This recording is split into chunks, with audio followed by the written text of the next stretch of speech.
The story begins with a man standing atop a mountain of corpses. He asked Luo Wei why this had been done to him, remembering they were like brothers who had fought together through life and death. Luo Wei reminded him of the beginning of the calamity. Monsters emerged from strange spatial rifts, sowing chaos everywhere. Over time, these rifts were named dungeons, and those who came into contact with them gained mysterious powers known as classes. For this reason, the class core was formed to conquer the dungeons, and they advanced triumphantly. Luo Wei began to stare intently at the protagonist, revealing that this was precisely why he had to be eliminated. The man had become uncontrollable. Powerful class users could easily disrupt the Empire's order, and he, having surpassed even the triple S rank, was the most dangerous enemy of all. Supreme power had to remain in the hands of the royal family, as only then could the Empire remain stable. With eyes gleaming with rage, the protagonist questioned if this was an excuse to slaughter his family and comrades. With malice in his eyes, Luo Wei clarified that he was doing this for the stability of the Empire. Just before the protagonist could take another breath, Luo Wei triggered a powerful explosion, revealing that he had tampered with his armor long ago. The explosion would also inject a compound poison into his wounds. Luo Wei knew that after an SSS rank battle, the protagonist would not have the strength to resist. To ensure this, Luo Wei had prepared an entire army, considering it his final show of respect. Just before dying, the protagonist began to recall memories of the moments spent with Luo Wei. At that moment, his hidden skill, Mirror World, met its activation conditions. Mirror World, an SSS rank hidden skill, was the ultimate ability that reverted everything. He lost his life, and his soul sank into a lake. Decades later, a pair of boys were torturing another boy, tying him to a tree and submerging his body in the lake. One of them punched him in the stomach and told his friend to dunk him again. As they tortured him, they couldn't help but mock him, deciding to keep him underwater longer to teach him a lesson if he kept pretending. His expression seemed hilarious to them, and they planned to pull him out, only to beat him a few more times. The boy could no longer hold his breath. He didn't know why he always had to be the one suffering. At that moment, the protagonist's soul began to awaken. A boy with glasses approached the bullies and told them to stop, as the other boy was going to die. One of the bullies turned around and, with an arrogant gaze, retorted that if he was about to die, he should just heal himself, as that's what a shanter was for, though he knew it wouldn't be much use. He then mentioned that the boy with glasses was a hypocrite, as he had been the one to lead them all to find him. Therefore, if the boy died, it would be his fault. The boy with glasses panicked, explaining that he only did it because they had forced him. This angered the bully, who prepared to hit him, but then something strange happened, and a powerful light began to emerge from the lake. The bullies started to flee the scene, screaming in terror about the appearance of a dungeon and the need to escape, as a new dungeon was beyond their capabilities. The attention of the boy with glasses was fixed on the boy they were torturing. Seeing that he was still submerged in the water, he started running toward the rope, knowing he had to save him. At that moment, the lake dried up completely, and monsters began to appear. The boy with glasses started to untie the knots, and while he was distracted, one of the monsters lunged at him. But just then, the boy who was tied up grabbed him by the clothes and pulled him out of the attack's path. Then he extended his hand and used a skill called Glacial Impact. The system informed him that he had used Basic Heal on Minor Demon A, but the action had failed because the target's HP was already full. The boy with glasses panicked, not understanding why he was healing the monster.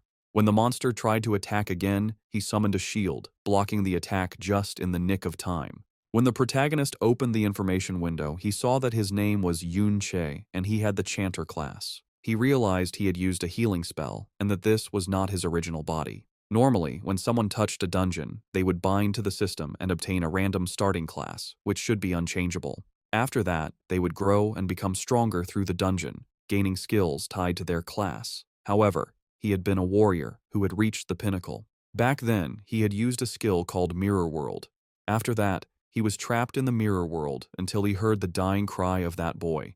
He finally realized that he had been revived in that boy's body. This was not exactly a happy thought, but he still thanked the boy for giving him a chance at revenge. The boy with glasses informed Yunche that the monsters were surrounding them and asked for immediate help, as he could only handle 3 at most. The protagonist knew his body was too weak. Even these small enemies were beyond his capabilities. At their speed, he couldn't even run. Opening his skill window, he realized they were all useless. Basic Heal restored 1 to 4 HP to a target, and Entangling Vines summoned vines to immobilize a single enemy with a low success rate. Chanter was too specialized. Its strengths were in support, but it was outclassed in every role. It was no wonder this class was always looked down upon. For now, with his old combat instincts, he could resist briefly. Yuncha dodged the monster's attack, knowing he needed a quick way out, as he would die if his stamina ran out. Now, the hidden skill, Mirror World, was his only hope. The protagonist dodged an attack without knowing how the skill worked and then touched the monster, but the skill failed as the conditions were not met. He didn't know if his level was too low or if it needed a real mirror. When he used the skill on the monster again, it failed once more due to his level being insufficient. Noticing this, he concluded that Mirror World needed a reflective surface to activate. The level issue couldn't be solved yet, so he decided to try another target. When the protagonist used the skill on the monster's weapon, it failed again due to his insufficient level. He tried the skill on a tattered loincloth, but it also failed for the same reason.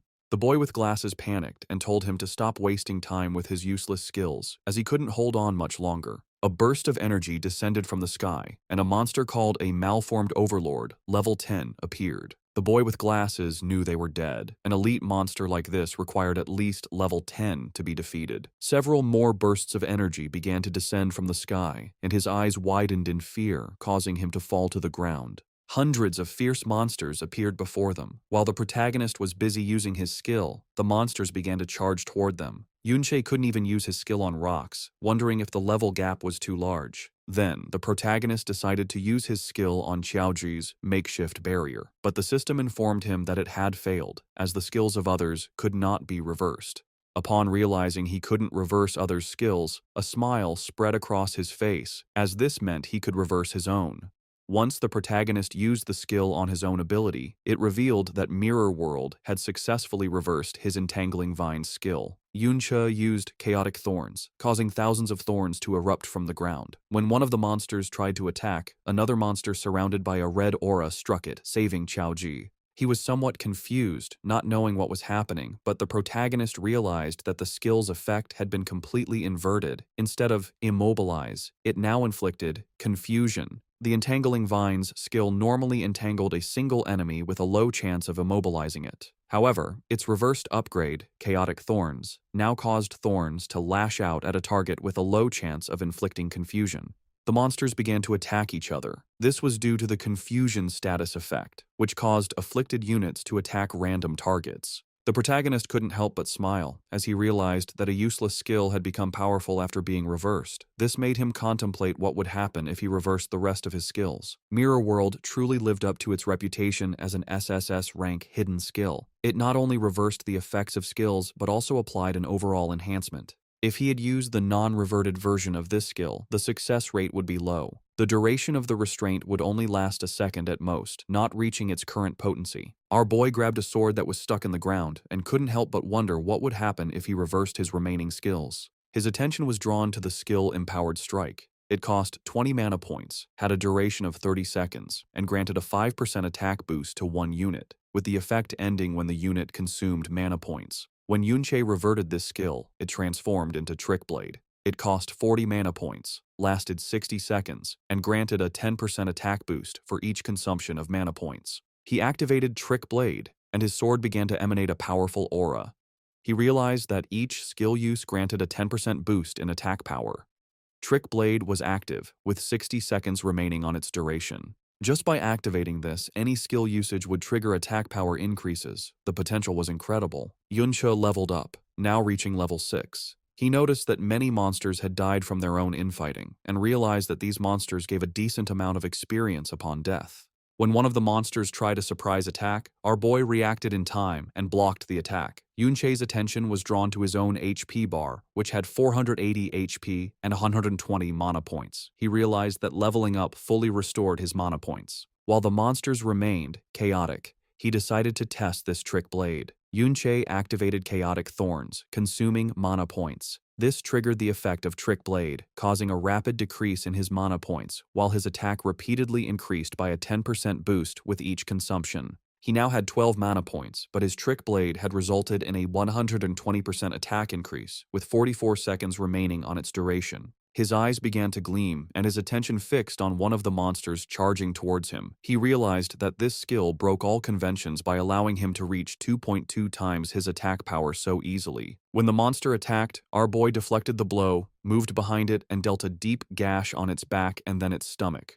Qiaoji was in shock. He couldn't believe this was Yun Che, observing his movements. He wondered how a level 5 chanter could have such capability, and since when did chanters possess such skills? Our boy continued to fight the monsters, killing them one by one. With his level 6 stats, 120 mana points, and 1 mana point regeneration per second, he realized he could theoretically reach 2.3 times his attack power. In an instant, he defeated a level 11 monster and couldn't help but smile. He realized his current strength could barely handle these level 11 elites. At that moment, a hand emerged from the ground. Yun Che's attention was fixed on it as a level 21 monster called Battle Fiend Chimera emerged from the ground and began to roar. It turned and massacred the smaller monsters in a single move. Qiaoji's eyes filled with fear, while on the other hand, our boy felt somewhat surprised to see a hidden level 21 boss in this dungeon. The boss began to charge toward our boy. When he tried to use Chaotic Thorns, the skill failed as the monster was immune to chaos. Just before the monster could attack, Qiaoji stepped in front and summoned his shield. Yuncha felt somewhat surprised, and not long after, he began to see someone familiar. A blonde-haired boy called him an idiot, telling him he had asked him not to charge forward. Our boy's eyes widened. The boss attacked with force, shattering the shield Qiaoji had summoned and sending his body crashing hard against the ground. Yuncha rushed towards him. He extended his hand and began to use his skills. He activated Basic Heal on Qiaoji, which restored 1 HP. This consumed mana points, leaving him with 54 points. Trick Blade activated, granting him a 10% damage boost. Immediately after, Basic Heal activated again on Qiaoji, this time with a critical hit that restored 5 HP. Our boy's mana points reached 1. He considered that a chanter's healing skills were truly pathetic and asked Qiaoji if he had any health potions. He said he had an emergency one, and our boy told him to drink it. His Trick Blade now had 85 seconds of duration left. The boss started killing the other monsters. Yunche knew he was not yet a match for this boss, but the mobs were almost all dead. He had a plan in mind. Showing his blade, he asked Qiaoji to hold on for a minute, as he was going to finish off the monsters, leaving him somewhat surprised. Our boy moved like a thunderclap, slicing the monsters to pieces. The duration of his trick blade had reached 0. Yuncha leveled up, restoring his HP and mana points to 80-120. He activated Trick Blade.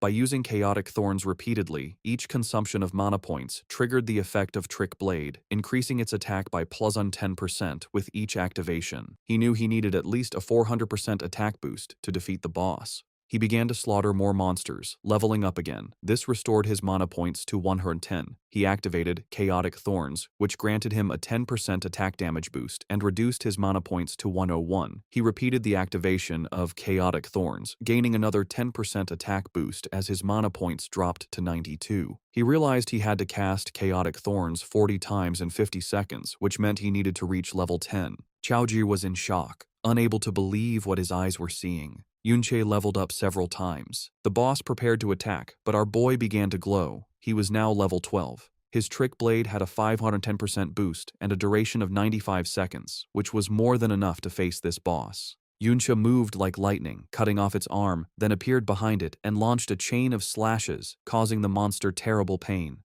Just before it had time to react, our boy sliced its body to pieces. In the blink of an eye, he had defeated a level 21 boss that had over 10,000 HP. After killing this boss, our boy gained 3 levels, now being level 15. Qiaoji was in shock and didn't know if he was dreaming, wondering if a level 5 chanter had just solo cleared an entirely new dungeon. Now that the dungeon lord had been defeated, the dungeon was cleared. He approached and asked Yunche if it was really him. The monsters dropped items, and the system prompted our boy to collect them. He wanted to know how our boy had suddenly become so strong. Our boy began to recall his past, and upon seeing Qiaoji's face, he asked what his relationship was with Qiao Benben. Qiaoji was in shock, as he didn't know how Yunche knew his great-grandfather's nickname. Yunche was somewhat surprised to learn that he was actually the great-grandson of Qiao Benben. He began to remember Qiao Benben, and his eyes filled with sadness as all the people he knew had been killed by Luo Wei. Just before he could ask more about Qiao Benben, Qiaoji averted his gaze and mentioned that it wasn't necessary to talk about him at that moment. If Yunche didn't want to answer his question, he didn't have to say anything. There was no need to humiliate him like that. Yunche was a bit confused as he didn't know what was happening. Qiaozhi mentioned that, although he didn't know why, Yunche had been hiding his true strength all this time. He advised that they should return to school, since the next day the school would organize a visit to the Modern History Memorial Hall, and skipping classes would get them noticed. Yunche couldn't help but clench his fist tightly and feel furious. He decided to listen to him, but deep down, he knew he couldn't reveal his identity yet. If Qiaozhi investigated too much, he could become suspicious. Yunche thought about the Modern History Memorial Hall. It should have records of what happened after he died. The next day, they boarded the subway on their way to school. The students were very excited. Times had changed a lot. After being dead for so many years, the world had mutated enormously. He couldn't believe they now used products from the dungeons to power carriages. Many things had appeared that he had never seen before. However, he had seen some of them in dungeons in the past. He opened his system inventory. He wondered if only items dropped by monsters could be taken out of a dungeon. He equipped the Chimera Bone Ring. It was a level 14 ring, formed from the rib of the Dungeon Lord of Flesh and Bone, the Battlefield Chimera. It allowed the wearer to attach a chimera limb to their body. He took the robust physique skill book from his inventory. It was of excellent quality, a passive skill type, and its learnable class was universal. He noticed that equipment like this and skill books could be taken out through the inventory. They could also be bought and sold outside of dungeons. He had the Resilient Physique skill active. It was a passive, permanent skill that reduced incoming physical damage. Things that couldn't be stored in the inventory after defeating the Lord should have disappeared along with the dungeon. His eyes began to gleam with confusion. He didn't know what had happened after his death. Not long after, he arrived at the Modern History Memorial Hall, and the first thing he saw was the statue of Luo Wei, the supreme ruler of the kingdom, the emperor who had ended the dungeon disasters. The teacher began to guide the students through the Modern History Memorial Hall. He explained that many students knew that this very place, more than 50 years ago, had been the battlefield of that famous rebellion. The teacher explained that back then, they were deeply afflicted by the dungeons. He added that, especially after the most terrifying triple S rank dungeon appeared, everyone lived in fear. King Luo Wei personally led the professional army on an expedition. Despite suffering heavy casualties, he finally conquered this terrifying dungeon. But just at that moment, he encountered a long-planned rebellion. Its mastermind, as everyone knew, was Yunche. Yunche was the same man deeply trusted by the king, but who ultimately became an ungrateful traitor. Yunche couldn't help but feel furious seeing that this was what history had become. They were the ones who cleared the triple S rank dungeon and the ones who were ambushed. The teacher clenched his fist, mentioning that they couldn't imagine the pain of being betrayed under such circumstances. But their king overcame this sorrow and fought with blood and courage. Finally, with the help of the hero Ding Kun, he successfully suppressed the rebellion. Yunche's eyes filled with curiosity upon hearing the name Ding Kun. He wondered if such a person existed. The bullies who had been torturing Yunche in the lake appeared and felt somewhat confused to notice that they were still alive. They wondered how this was possible since he and Qiaozhi had been dragged into the newly formed dungeon. One of the bullies mentioned that the dungeon had been cleared. He thought that for a new dungeon to be cleared so quickly, a master must have been nearby. According to him, they were incredibly lucky to have found that master. Our boy's attention fixed on them, realizing that they were the bastards who had been torturing the owner of his body. Everyone began to approach Ding Shu to find out what he was talking about, reacting with total disbelief. They wondered if he had really encountered a new dungeon and, more shockingly, if he had survived a disaster within it. Ding Shu put his arm around Qiaozhi's shoulder and mentioned that he was quite lucky to have made it out alive. He began to whisper, revealing that they had almost dragged them into that dungeon that day and demanded to know how they planned to settle this debt. Qiaozhi panicked, making it clear that it was Ding Shu's fault. He threatened to report him, accusing him of almost causing his and Yunche's deaths. Ding Shu grabbed Qiaozhi by the head, questioning what was going through his mind and realizing that he didn't seem to have any idea of the situation at all. Ding Shu sked Qiaozhi to look at the statue in front of them and observe his ancestor being trampled upon by the hero. He revealed that he was the traitor, Qiao En, and Qiaozhi was his descendant. Finally, he asked if he really thought anyone would take his side. Ding Shu began to shout, saying that Qiaozhi could insult him, but he could not insult his ancestor, leaving poor Qiaozhi in shock. Everyone started to gather around, knowing that Ding Shu's grandfather was the hero Ding Kun. Upon hearing this, our boy's eyes began to gleam with rage. The students realized that the person next to them was Qiaozhi, the descendant of Qiao En. To them, the descendant of a traitor insulting a hero was a sign of a world turned upside down. They recalled that his ancestor, Qiao En, had slaughtered many people, and if the hero hadn't intervened, who knows how many more would have died. Ding Shu began to feign, making it clear that he didn't care what he said about him behind his back, but he couldn't allow him to insult his ancestor to his face. The teacher approached Qiaozhi, placed a hand on his shoulder, and asked him to apologize. He told him that, as his teacher, he had always been fair and reminded him that the hero had forgiven his family in the past. He concluded that, even if he didn't feel gratitude for this, he had no right to defame him. After saying this, the teacher left. Dingshu placed a hand on his head and revealed that if he gave him a beating in public, people would only cheer him on. No one was going to help a vicious dog that was being beaten, and besides, Chaoji was a particularly despised dog. He grabbed Chaoji by the hair and asked if he really believed that he, the descendant of a hero, could be wrong. He prepared to hit Chaoji, but at that moment, someone kicked him in the face, sending him to the ground. Chaoji's eyes widened in surprise. It was Yunche, his eyes glowing with rage. He questioned if the hero's family didn't have time to discipline their brats. The students started recording, wondering if it was really Yunche. They commented that he seemed like a completely different person and couldn't believe he had dared to strike Dingshu. According to them, he was crazy, and some remembered he was only level 5, the weakest in his class, so they wondered what had happened to him to make him dare to hit Dingshu.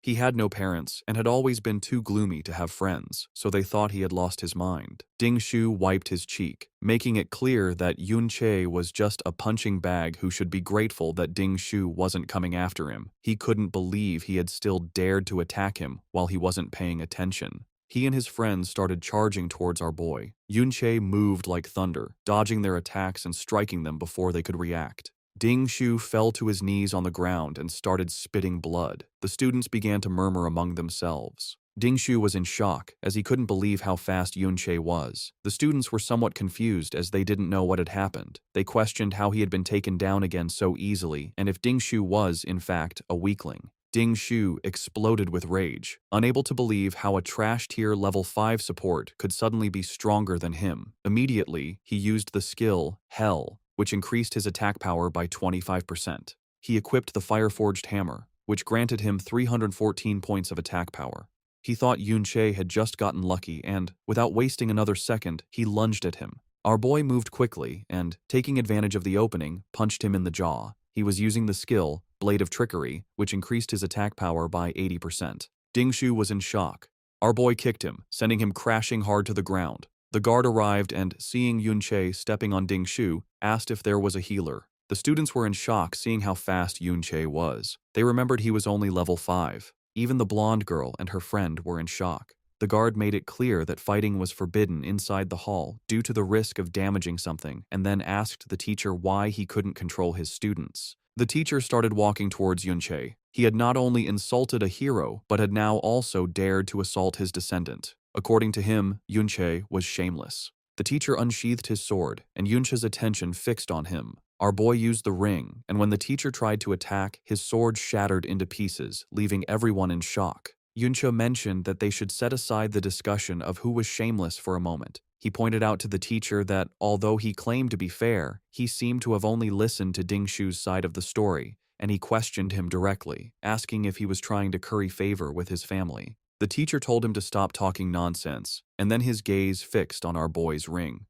He wondered what kind of equipment it was, since, although he hadn't used his full strength, it had managed to block his attack. As a powerful aura emanated from his body, Yunche clarified that it was just a casual comment and added that he didn't believe the teacher was that type of person. The students were in shock as they couldn't believe Yunche had even been able to block the teacher's attack. The teacher promised that he would thoroughly investigate the cause of this conflict. Internally, he wondered where Yunche had obtained that kind of equipment and if he too had some kind of backing. The ring Yunche wore was the Chimera Bone Ring, whose durability was already damaged by 37%. Despite being of epic quality, it was still just equipment obtained from a level 21 lord, so using it against the level 35 teacher was pushing it too far. Yunche asked to be expelled from the hall as punishment, along with Qiaoji. Qiaoji stood up and began to follow our boy with a confused gaze. The students couldn't believe that Yunche had been able to block the teacher's attack and wondered if this was something a student could do. The teacher asked his students to use a healing spell on Dingshu, and in the meantime, our boy and Qiaoji left the hall. He was sad, as he couldn't believe that in the end, no one had survived, and Ben had been killed long ago by that so-called hero. His gaze fixed on Qiaoji, and he thought that if he asked him anything now, he would answer without thinking. He coughed and mentioned that his knowledge of history wasn't very good, so he asked him to recount the specific deeds of that hero, Ding Kun. Qiaoji became nervous, mentioning that, although he wasn't sure if he remembered correctly, It seemed the hero Ding Kun had discovered the great villain Yunche's conspiracy beforehand. He recounted that he had prepared an ambush near the Triple S rank dungeon to provide support, and that was how the entire rebellion crisis was resolved. Yunche felt somewhat surprised. He began to remember his past life and how they had been ambushed. Qiao Zhi explained that the hero Ding Kun aspired to solve the dungeon crisis since he was young and always trained hard for it. After being promoted by the king, he fought across the country for years, saving various places from crises, like the very famous Great Cataclysm of Winterfell City. Yunche began to gaze at the ground and ponder. The image of his past self standing on a mountain of corpses came to his mind. With a sad expression, Yunche asked about the sword held by the hero's statue. Qiao Zhi explained that it was the Flowing Cloud sword, and added that, as the story went, it was the sword the hero had used to execute the traitor Yunche. It was a top-tier piece of equipment. Yunche's eyes began to glow with rage, as they had not only stolen his glory and achievements, but had even taken his sword. Then he decided that he would kill Ding Kun first. Outside the Ding family compound, several high-level warriors were patrolling. Suddenly, the eyes of one of them began to glow as his attention was drawn to something. Not far away, he saw Yunche and Qiao Zhi slip into an alley. He decided not to pay much attention, thinking they were just passing through the area. Noticing how alert the man was, Yunche wondered if he was a wanderer with a scout skill. Qiao Zhi suggested to Yunche that they should just leave. He argued that there were too many guards, and that even if they managed to sneak in, the moment Ding Shu returned, they would be done for. Although he wanted to go and directly kill that hero, Ding Kun, he knew it wasn't possible. According to Qiao Zhi, Ding Kun spent all his time in a high-level dungeon. Unlike in his past life, one could not freely enter and exit dungeons now. The high-level ones were all guarded by the military, and a special pass was needed to enter.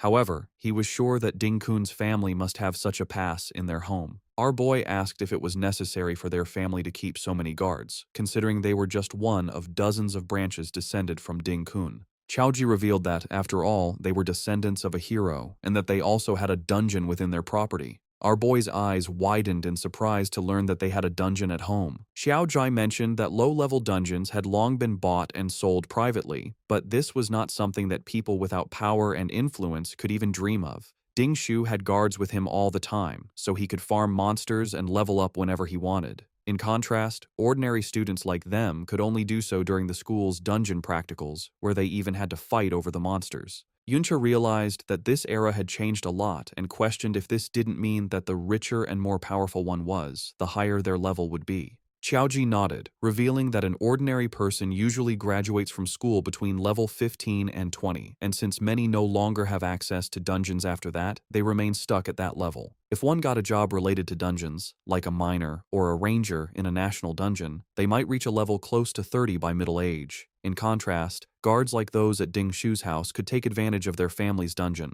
allowing them to be around level 30. To reach a higher level, one generally had to be recruited by the army or enter an official organization, such as a guild or a military academy, through school assessments. Only then could one access higher-level dungeons and reach higher levels. Our boy knew that if he wanted to become stronger, that pass was essential. Qiao Zhi suggested they just leave, arguing that the level gap was too large, and that no matter how skilled he would be no match for those guards. Yunche was aware that his current strength was far from enough to kill that hero, let alone the Supreme King Luo Wei, who was under layers of protection. However, he knew that the scouting skills one could learn around level 30 were generally small area skills, like Eagle Eye, Enhanced Hearing, or Krat Spirit Summoning. These were not enough to cover the entire mansion compound 24 hours a day.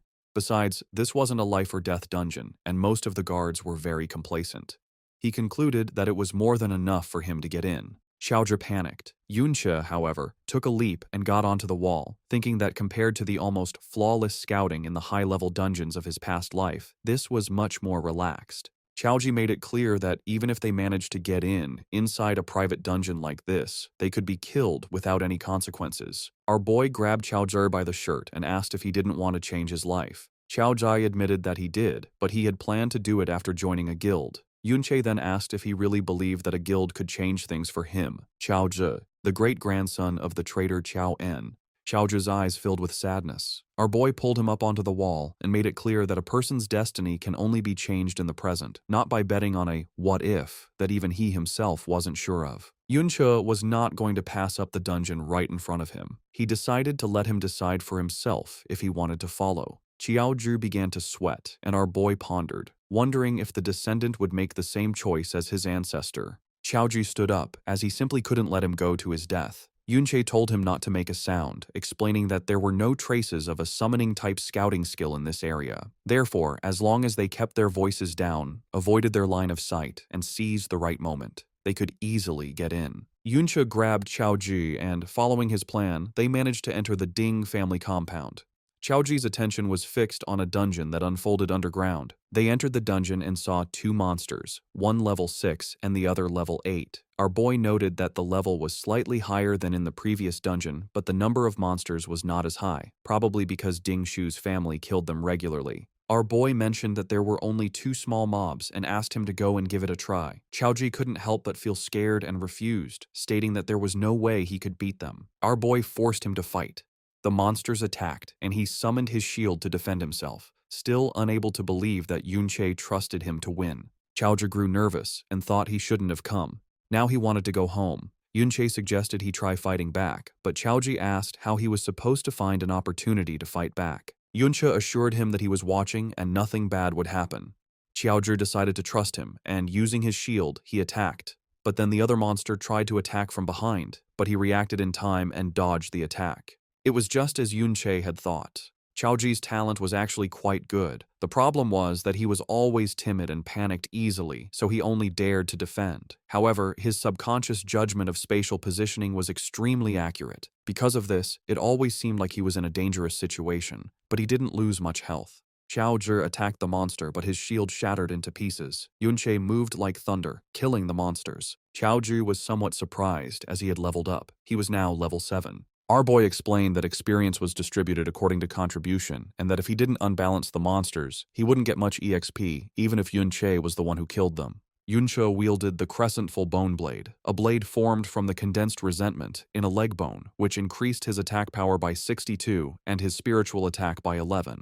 Yunche noticed that Qiaozhi's movements were very agile and asked him how he distributed his attribute points. Qiaozhi revealed that, except for spirit, he generally added them evenly. Our boy recalled that shield bearers didn't usually add points to agility. Qiaozhi explained that if he didn't, he found it difficult to find a party at school. He clarified that no one wanted to wait for a slow shield bearer, as by the time he arrived, the others would have already taken all the monsters. Yunche let out a sigh and explained that he needed to have a long-term perspective. He clarified that advanced class promotions after level 60 had attribute requirements. He gave the example of the Bastion Fortress class, which required 60 stamina and 90 defense points, concluding that he couldn't just add points randomly. Qiaozhi mentioned that the highest an ordinary person would ever reach in their life was level 40-something and wondered how he could even think about level 60, as that was S rank. Our boy placed a hand on his shoulder and, with a smile, told him that from that moment on, he could start thinking about S rank, or things far beyond S rank. That said, he also needed to start planning his own class advancement. He reflected that his support class had only been revived thanks to the hidden skill Mirror World, and that, if nothing unexpected happened, he would probably change to another class. He was in shock as he realized something stunning. His Mirror World skill could be leveled up. In the Ding family's private dungeon, Yunche fought monsters with surprising speed. His Trick Blade skill boosted his attacks, but it ended just as he hit a level 17 zombie greed demon. The monster, still alive, showed Trick Blade's power, but also its limits in long fights. Yunche's mana and stamina were low. The monster died, confirming his body couldn't handle extended battles. The fight yielded huge rewards. Yunche gained 2 levels, reaching level 17, and his health, mana, and attribute points increased rapidly. He also got 2 Shadow Creatures' souls from elite zombies, which gave his SSS rank Mirror World skill 2,000 experience points, confirming he could level it up. After the battle, Yunche collected items, pleased with the levels and Mirror World experience. Suddenly, sensing danger, he moved higher and saw Ding family guards patrolling more often. Below, Qiaozhi, level 8, with new gear, nervously suggested they stop. He noted fewer monsters and high guard alert, making it too risky, wondering if they were found. Yunche agreed. Fighting now would be too hard, requiring constant guard watching and careful trick blade use. With his current power and increased security, the risk was too high. Yuncha looked at a new skill book, Brick Spell, which created mana bricks. When reversed by Mirror World, it became Void Technique, making small objects intangible. He realized not all reversed skills were for combat. Some had subtle non-fighting uses. Yuncha checked his Mirror World skill. It needed 30% more experience to level up. Standing on the cliff, he thought about the amazing power its reversal gave him, even at its basic level. He felt more determined, imagining how much stronger he'd become when it leveled up. With glowing eyes, Yunche made a new plan. This dungeon offered unique, mirror world experience from its monsters. He figured killing the boss could level up the skill to level 2, a reward too good to miss despite guard risk. They moved quietly through the cave, hiding behind rocks, as guards used detection skills more often, making their position risky. Yuncha cautiously peered ahead and saw their target, a massive, shadowed figure on a throne, bound by thick, glowing purple chains at the top of stairs. Many guards protected it.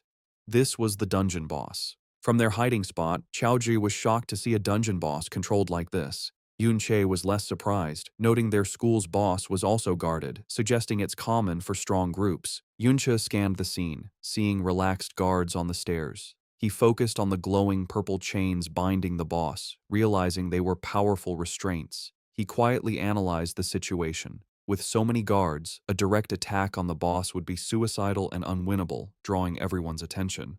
Yunche knew he couldn't kill the boss with all the guards, but he saw an opportunity. A guard wandered off alone. He decided to take them out one by one. Covering his face, he used Trick Blade, 150% attack boost, and ambushed the guard. The ambush worked perfectly. The guard was instantly crippled and fell as Chaoji watched. Yunche stood over him with a dark presence, telling him to talk, to get information. Terrified, the guard begged for his life, offering any information, admitting the Ding family didn't pay him enough to die for them.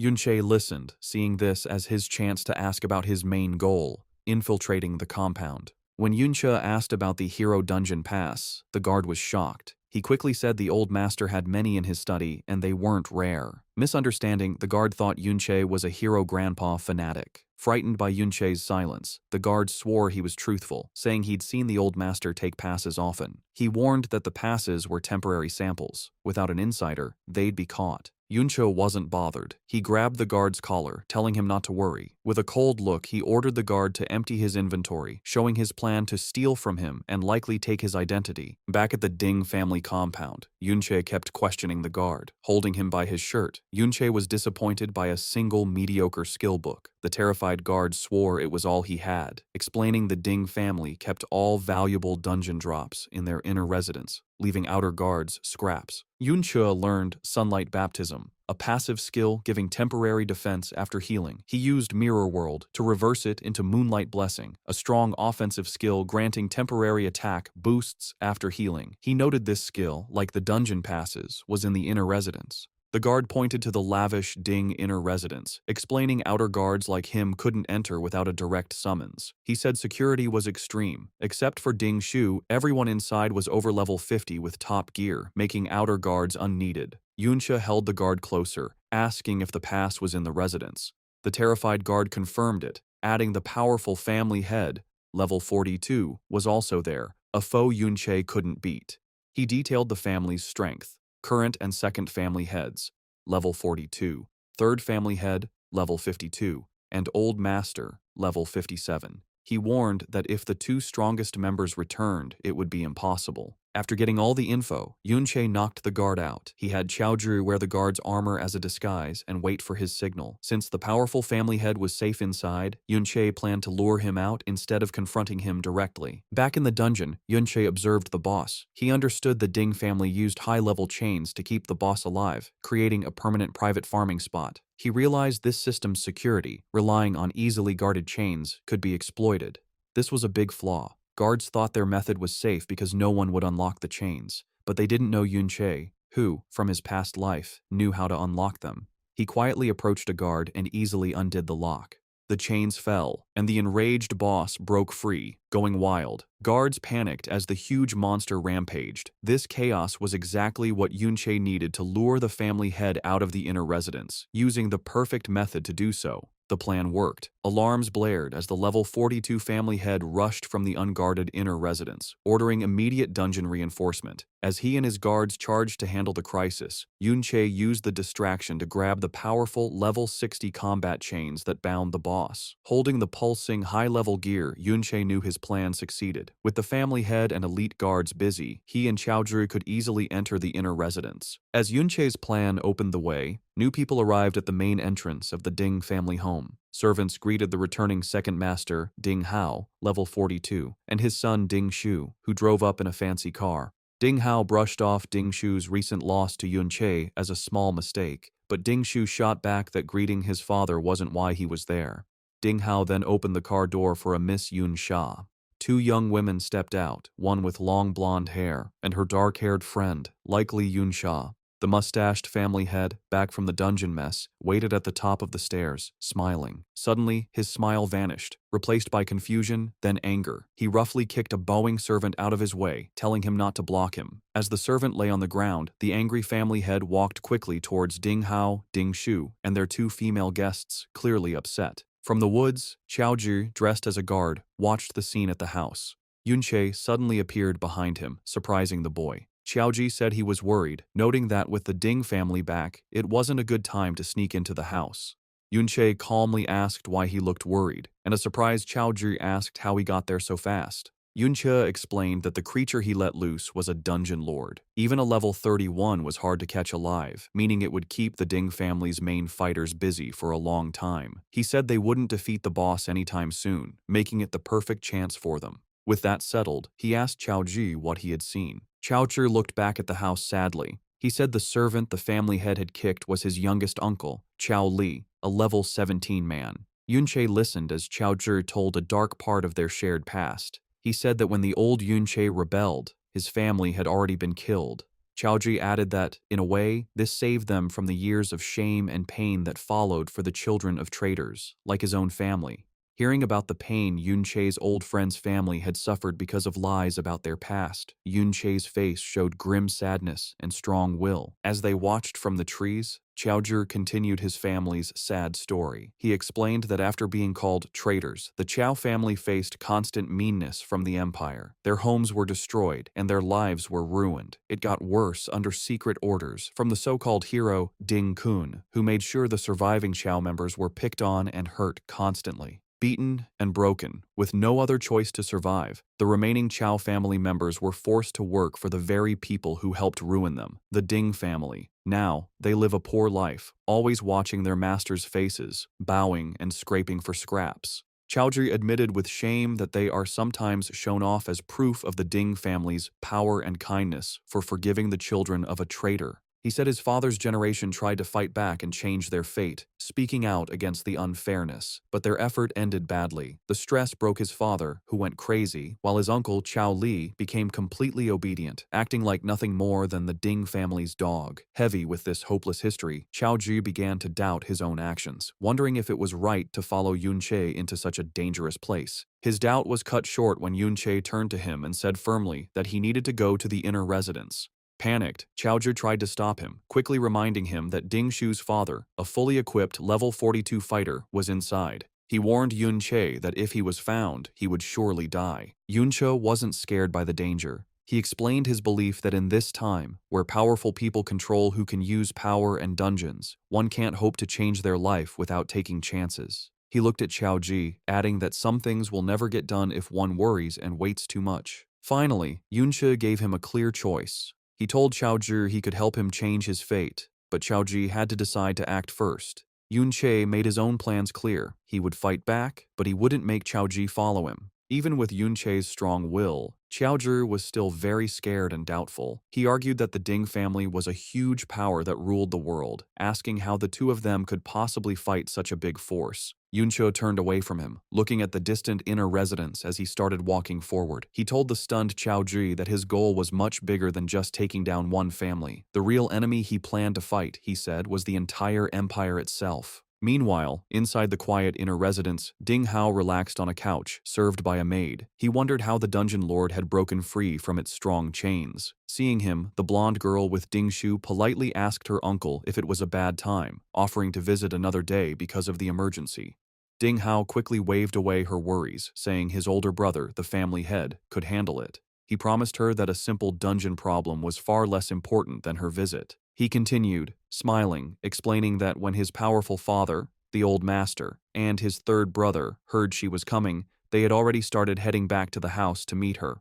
Also, he said they had already contacted Hero Grandpa, who was very excited to meet her, making it clear that handling the situation would be very easy. From a hidden spot on a balcony, Yunche heard everything. His attention sharpened at Hero Grandpa, knowing they meant the so-called hero, Ding Kun. His mind raced, connecting this new info with what he'd learned from the captured guard. To enter the hero's dungeon, one needed both a pass and someone to go with them. He looked at the guests, seeing how respectfully Yun Sha was treated, and realized her status must be very high. Then, an important detail hit him. Her name was Yun Sha, sharing the same last name as his current self. He wondered if this was just a coincidence. For now, he pushed the thought aside. He focused his gaze, deciding to concentrate on his immediate goal, getting the dungeon pass. As he watched, Yunsha stood silently, her face unreadable, a figure of mystery and importance. With the Ding family's main fighters busy, Yunche used the chance to sneak into the inner residence. He moved silently through the rich hallways, slipping past two maids talking and using the shadows to hide. He went through the richly decorated halls, moving deeper into the mansion towards his goal. Meanwhile, outside the dungeon, the problem was solved. The family head, Ding Yi, level 42, and his forces stood before the now defeated dungeon lord. Ding Yi looked at the situation, deciding the creature had been let loose on purpose. He was bothered, though, because they couldn't find who did it. He figured that taking such a big risk couldn't have been just for one piece of good equipment like the chains. Determined to protect his home, he ordered his guards to surround the inner residence first. His main concern was his important guest. He couldn't let anything scare the young lady. Inside the study, Yunche started his search. He went to the desk the guard had told him about, but was at first annoyed to find the drawers empty. Remembering his new non-fighting skill, he used phasing, the reverse of brick spell. This let his hand go through the solid wood of the desk, showing a hidden spot inside. He found a drawer full of books and journals. He pulled out the items, his eyes first landing on what looked like a diary. Pushing it aside, he found the real prize, a collection of high-quality, fancy skill books. One was for a strong support skill, Slowing Aura, which could slow all enemies in a wide area. He had found the family's secret stash. The entrance to the Ding family's inner residence was now full of guards. Hiding in the nearby woods, Qiaoji watched in terror, wondering why all the guards had come and fearing they had been found. His panic grew as more guards arrived, and he realized the situation was too risky. He worried that if Yunche didn't get out right away, he would be caught. The fear of being caught brought back painful memories of his father going mad and his family's constant suffering. His first thought was to run, to sneak away, and save himself. As another guard came near his hiding spot, he was frozen by not knowing what to do. But at that key moment, Yunche's words came to his mind. He could be helped to change, but he had to make the choice himself first. Having made up his mind, Qiaoji let out a loud shout, purposely getting the guards' attention. He then burst from his hiding spot and started running, leading them away from the mansion. He had made his choice. He would act as a distraction to make sure Yunche wasn't found. From inside the mansion, Yunche saw Qiaoji's brave act. With the guards distracted, he broke a window and jumped out. He felt proud, realizing that his friend had finally overcome his fear and chosen to fight against his fate. To help Qiaoji escape, Yunche created an even bigger distraction. He landed among the guards, taunting them by saying he had stolen the chains and skill books, daring them to come and get them. Angry, the guards immediately left their positions and chased him. As he ran, Yunche used the Slowing Aura skill he had just stolen. However, thanks to Mirror World, the skill was reversed, becoming Accelerating Aura, which sped up himself and any friends nearby. The family head, Ding Yi, saw them running, but noticed something strange. Instead of running away from the house, they were heading back towards the dungeon. Realizing the danger, he ordered two of his squads to stop chasing and go back to protect the dungeon lord. Qiaoji, now running beside Yunqi, was totally confused. He asked why Yunqi was leading everyone in the wrong direction, back towards danger. Yunqi explained his big plan. He knew that with so many guards drawn out to chase them, the remaining forces must have already defeated the Wild Dungeon Lord. To control the powerful boss, they would have had a huge fight. This meant the Lord's health was now at its very lowest point, making it weak. Yunqi checked the status of his ultimate skill, Mirror World, seeing how close it was to getting stronger. With his eyes glowing purple, he knew what he had to do. Killing the weakened Dungeon Lord now would give him the final push he needed to make his most powerful ability stronger. A tense quiet settled in the Ding family's lavish sitting room. The blonde girl sipping tea politely told Ding Hao, her host, he could attend to the outdoor commotion. Smiling confidently, Ding Hao, the second patriarch, dismissed it as a small thief, assuring his guest, his brother, Ding Yi, would handle it easily. But it was far from easy. In the dungeon, Grand Patriarch Ding Yi furiously tried to regain control. He yelled at a guard for being slow and ordered him to go directly after the rampaging overlord. Seeing Yunqi zip past, Ding Yi commanded his fastest units, rogues and archers, to abandon the boss and pursue the intruder at all costs. Their efforts failed. Yunqi moved with incredible speed, leaving them behind. He knew his advantage. He'd put half his attribute points into agility. Combined with his reversed acceleration skills, he was so fast that only specialized level 30 rogues or archers stood any chance of keeping up. He easily reached the main chamber where the skeletal overlord was surrounded. The beast was heavily wounded and crippled, with guards struggling to cast a sealing spell. Yunqi saw his plan worked perfectly. The boss was now at its weakest. With a surge of purple energy, he prepared to deliver one decisive blow to finish the weakened Dungeon Lord. As Yunqi neared, guards around the overlord spotted him. They shouted in alarm, scrambling to block his path. Before they could defend properly, Yunqi unleashed chaotic thorns. Purple, thorny vines erupted from the ground, lashing out at them.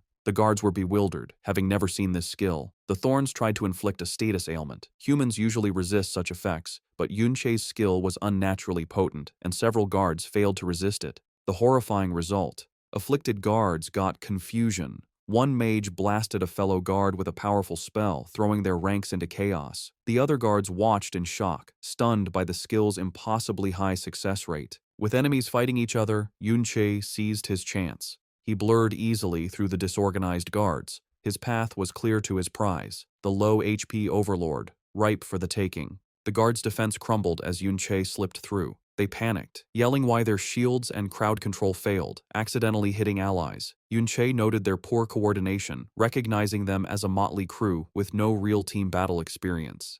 He mused that long peace had made them soft, leading to their downfall. A guard captain tried to rally his men, insisting that if they could pin down the intruder, he'd be dead. Just then, First Patriarch Ding Yi arrived, commanding his men to hold Yunqi. The level 42 warrior, in fiery gear, declared he'd deal with the intruder personally. With his blazing weapon, he leaped, preparing a devastating attack on Yunqi. Yunqi watched the Patriarch's approach, readying himself. With a dismissive sound, he decided to face the attack head-on. He pulled out the level 60 combat chains he'd stolen. Though too low-level to fully equip, he knew their immense durability remained. As Ding Yi's fiery attack descended, Yunqi used the chains as a makeshift shield, successfully blocking the powerful blast's full force. Yunqi cleverly turned Ding Yi's powerful attack to his advantage. Instead of just blocking the fiery blast, he used its immense impact to propel himself backwards like a cannonball, shattering the magical seal guards tried to maintain around their boss. He landed perfectly before the crippled Dungeon Lord. With a final taunt, he cheekily thanked the enraged Patriarch for the ride. Before guards reacted, Yunqi declared he'd steal the Overlord's experience. He unleashed a powerful finishing blow, striking the weakened beast and ending its life. The payoff was immediate and huge.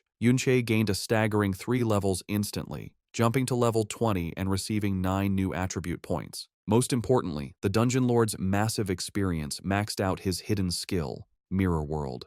A system notification confirmed the skill was upgraded, finally reaching the coveted level 2. Seething with rage after his kill was stolen, First Patriarch Ding Yi screamed in fury and charged Yunqi with his fiery axe. Following his lead, the remaining guards rushed forward, determined to capture the audacious intruder who stood calmly before the massive Dungeon Lord corpse. But Yunche was unafraid. He focused on his spoils, the new power his ultimate skill gained at level 2. As Ding Yi's powerful attack was about to connect, it passed harmlessly through a shimmering image of Yunche, who then vanished. The guards stopped, confused by his sudden disappearance. Yunche found himself in a completely new place. The world had transformed into a silent, crystal, blue-green version of the dungeon. He activated a new ability of his hidden skill, Mirror World. In this strange dimension, he saw ghostly, clear versions of Ding Yi and other guards, unaware of his presence.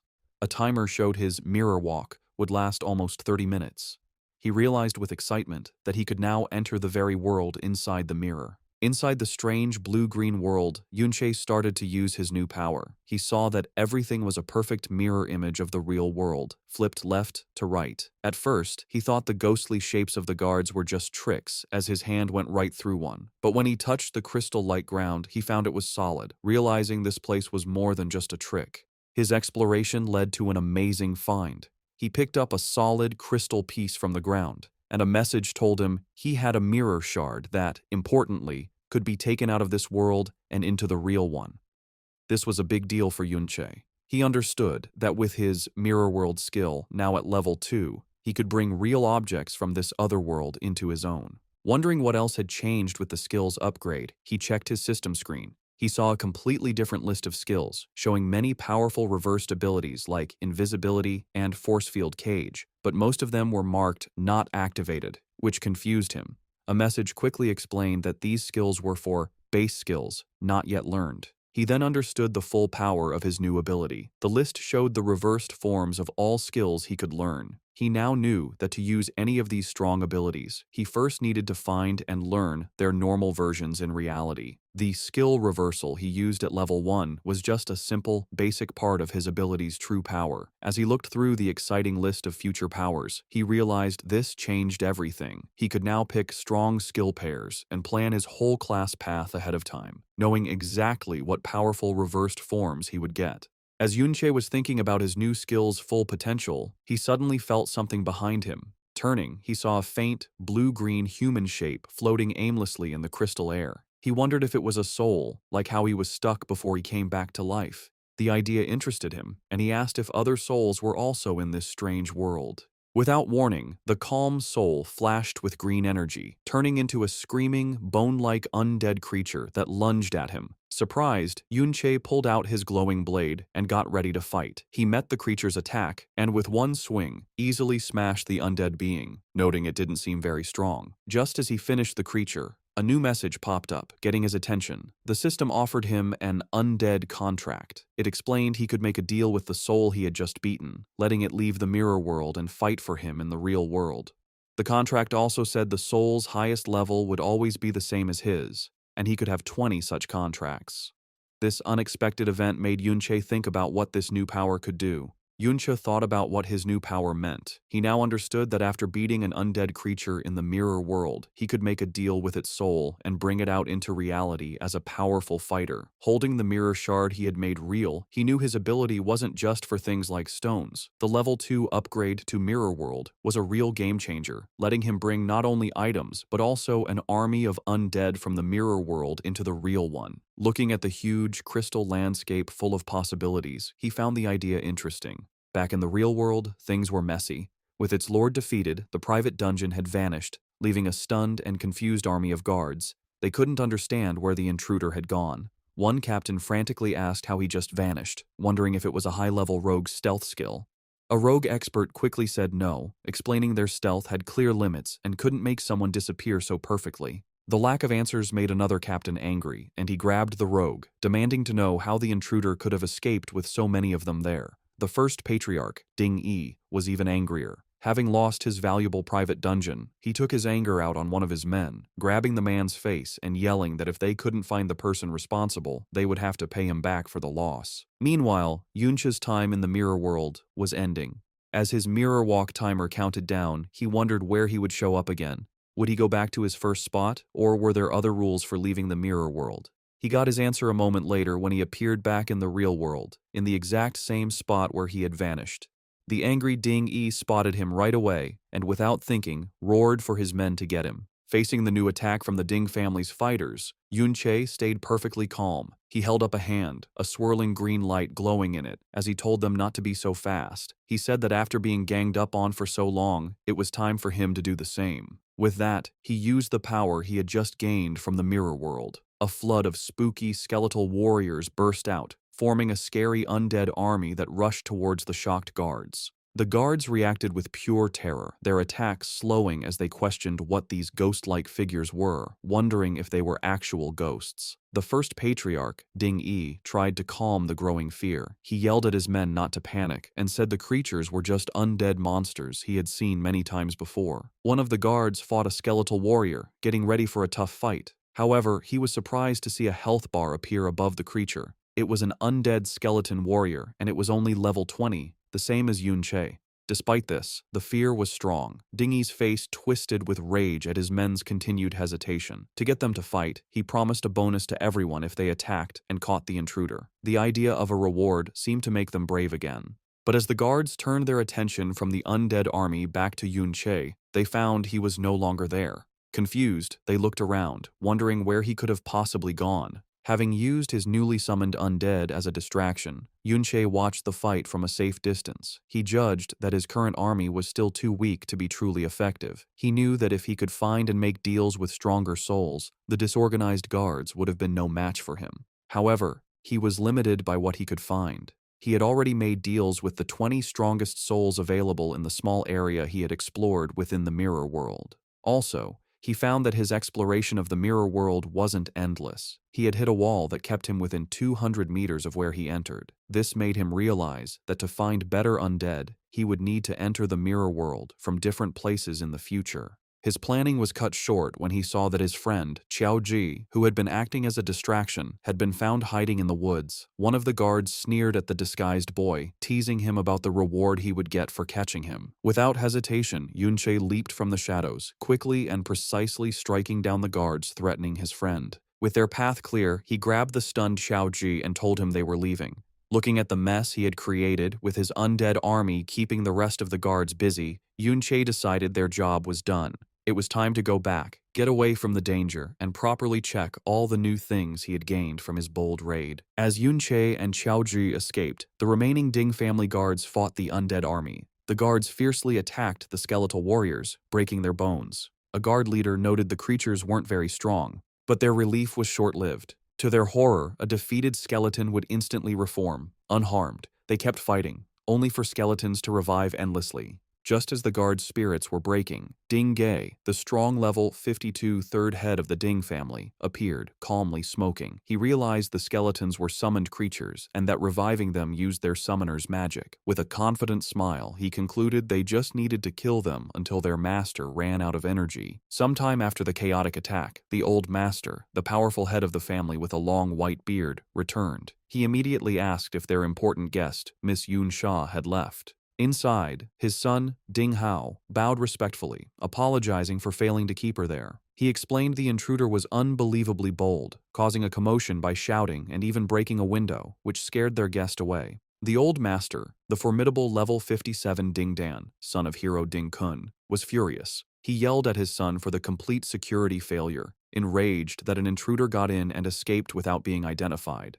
Ding Hao bowed his head in shame, taking full blame. However, Ding Hao offered good news. Despite the chaos, Miss Yun Sha agreed to go to the hero's dungeon, meaning his grandfather, Hero Ding Kun's matter was not ruined. This didn't calm the angry patriarch. Ding Dan swore they'd kill the culprits without mercy. He then impatiently ordered his son to quickly check what else was stolen. Safely away from the chaos, Yunche reviewed his gains. He looked at the temporary dungeon access permit he stole, which had Qiaoji's name. He had the pass, his main goal, but still needed an escort for the hero's dungeon. He decided not to rush this problem. He assessed his other gains from the Ding family house raid. It was very profitable, raising his level to 20. His powerful Chimera bone ring was almost destroyed from blocking an attack, but he'd stolen over 10 valuable skill books. He saw one book had chant skills, all support types. He learned Battle Song Chant, which boosted critical hit rate and damage but lowered defense. He immediately considered its reversed form, Shield Song Chant, which would do the opposite.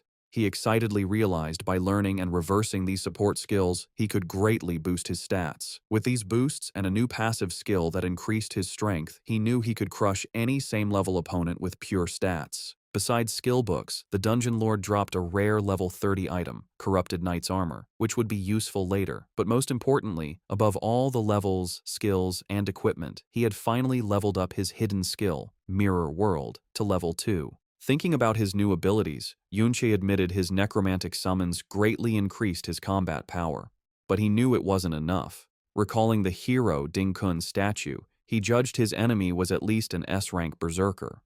To have any chance of killing him, Yunche figured he'd need to reach level 50 or higher and, more importantly, find and contract an S-rank necromantic spirit. Later, safe from the Ding compound, a still-shaken Chaoji nervously asked Yunche if they wouldn't be followed. Yunche calmly said they'd lost their pursuers and were safe since their faces weren't seen. Still, Chaoji was uneasy, and Yunche noted how hard the experience must have been for him. Seeing his current undead army was too weak, Yunche decided his next step. He asked Chaoji if there were any nearby dungeons where a powerful person had died. When Chaoji looked confused, Yunche explained he needed a higher-level dungeon to level up faster, adding the powerful person was for something he'd find out later. After a moment, Chaoji confirmed there was such a place. However, he hesitated, worried.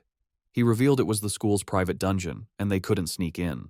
The information made Yunche pause, thinking about a controlled, heavily guarded dungeon. But he didn't waver. He simply decided if normal entry was impossible, he'd use special methods to get what he wanted. As part of his special methods to enter the school's private dungeon, Yunche met his class teacher. He gave the teacher a valuable, rare purple-quality skill book for his Wanderer class, stolen from the Ding family. The bribe worked. The teacher, now believing Yunche had powerful backing, became more helpful. He admitted dungeon access was usually fixed, and he couldn't easily change things. However, he explained a loophole. The dungeon was open for graduating students. While Yunche wasn't normally qualified, a teacher could recommend an outstanding student. Convinced of Yunche's outstanding potential, he promised to get him a spot. The plan succeeded. Yunche joined students entering the school's Valiant Dungeon. Other students were determined or flattering. One grimly noted it might be his last chance to level up, while another thanked the hero. As Yunche walked past the glowing portal, he felt a strange unease, sensing something was wrong with this dungeon. The teacher enthusiastically explained it was where the hero once fought, and traces of his power might remain inside. Nearby, Chaoji listened grimly. He horrifyingly realized the Valiant Dungeon was where, according to the Empire's fake history, hero Ding Kun valiantly killed his great-grandfather, traitor Chao En. Knowing the dark truth, Chaoji hesitated. He struggled, wondering if he should tell Yunche what he knew about the dungeon's true history. As students gathered at the dungeon entrance, the teacher gave a final warning. It was a high-level dungeon, and they must be careful within their limits.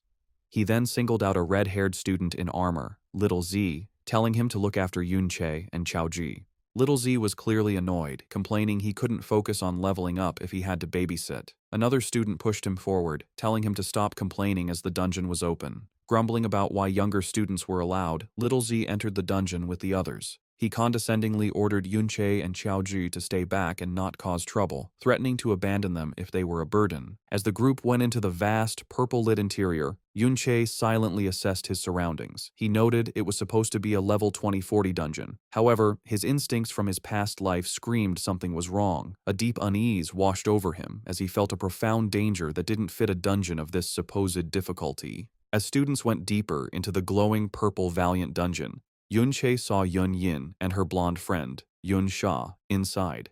He wondered how they, as younger students, were allowed. Little Z, assigned to watch Yunche, also saw the girls and pointed them out to another armored student. This student immediately dreamed of escorting the attractive girls. His fantasy was cut short by a taller, serious student in a helmet who smacked him, telling him to stop dreaming. This student revealed Yun Yin and Yun Sha were much stronger, both over level 30.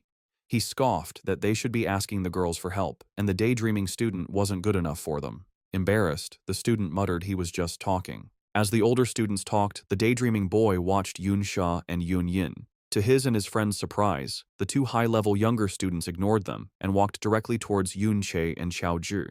Yunche watched them approach, confused. He recognized Yunsha as the high-status guest from the Ding family's house. Her direct approach made him suspicious. He wondered if she knew the original owner of his body, or if she was confronting him for Ding Shu, whom he'd publicly embarrassed. Yunsha's approach was direct and friendly. Smiling confidently, she told Yunche she saw him at the memorial hall and complimented his fighting skills, adding his voice was unique. Yunche wasn't sure what she wanted, thinking she was just making small talk. However, Yunsha's eyes glowed gold as she leaned closer, revealing she recognized his voice from the shattering glass during his escape from the Ding family residence. This stunned Yunche. He realized, alarmed, that this powerful girl had identified him as the intruder just from 2 sentences he shouted. Having made her point, Yunsha's clothes changed to white, mage-like combat gear. Yun Yin did the same, putting on a dark, green energy outfit. Yunsha then told a still surprised Yunche they'd explore the dungeon first, then walked away with her friend. As they walked off, Yunche processed the encounter carefully. He understood she recognized him as the intruder, but chose not to expose him publicly, subtly delivering the message. This made him wonder if it was a warning. He considered the dangerous possibility that Ding Shu also recognized his voice from their earlier fight. However, Yunche decided not to worry for now. He was confident that as long as the Ding family didn't act immediately, his fast leveling speed would soon make him strong enough for any threat they posed. Seeing her act as friendly, he decided to offer a warning back.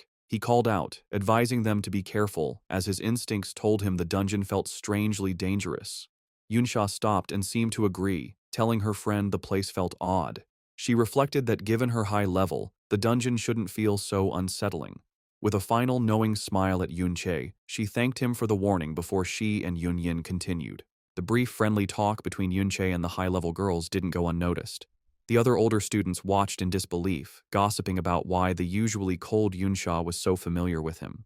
Driven by jealousy, they surrounded Yunche, asking about his relationship with her and demanding an introduction. Not interested, Yunche cut off their questions, announcing he and Xiaozhi were leaving the group to explore alone. The older students were shocked by his overconfidence, warning him that as younger students, the level 20 monsters would surely kill them. To their surprise, their supervisor, Little Z, told them to let the two go. He reasoned that for Yunche to be friendly with someone as powerful as Yun Yin, his own level must be high. When others protested, reminding him of their teacher's orders, Little Zai's true motive was revealed in his thoughts. He aggressively reminded his friends of their real reason, to find precious crystals. He didn't want to share the loot, so letting them wander off was perfect. He finalized his decision by callously telling the group to ignore them, reasoning they had distress signal guns if needed. As Yunche and Xiaozhi walked away, he watched them with anger and jealousy. He couldn't understand why a plain kid got Yunsha's attention. His envy grew into dark malice. He concluded if Yunche was so overconfident, he deserved to die. Sometime after Yunche and others entered the dungeon, an angry Ding Shu arrived at the entrance. A male staff member and a woman asked him what he was doing. Filled with rage, Ding Shu grabbed the man's shirt, asking if a team had just gone inside.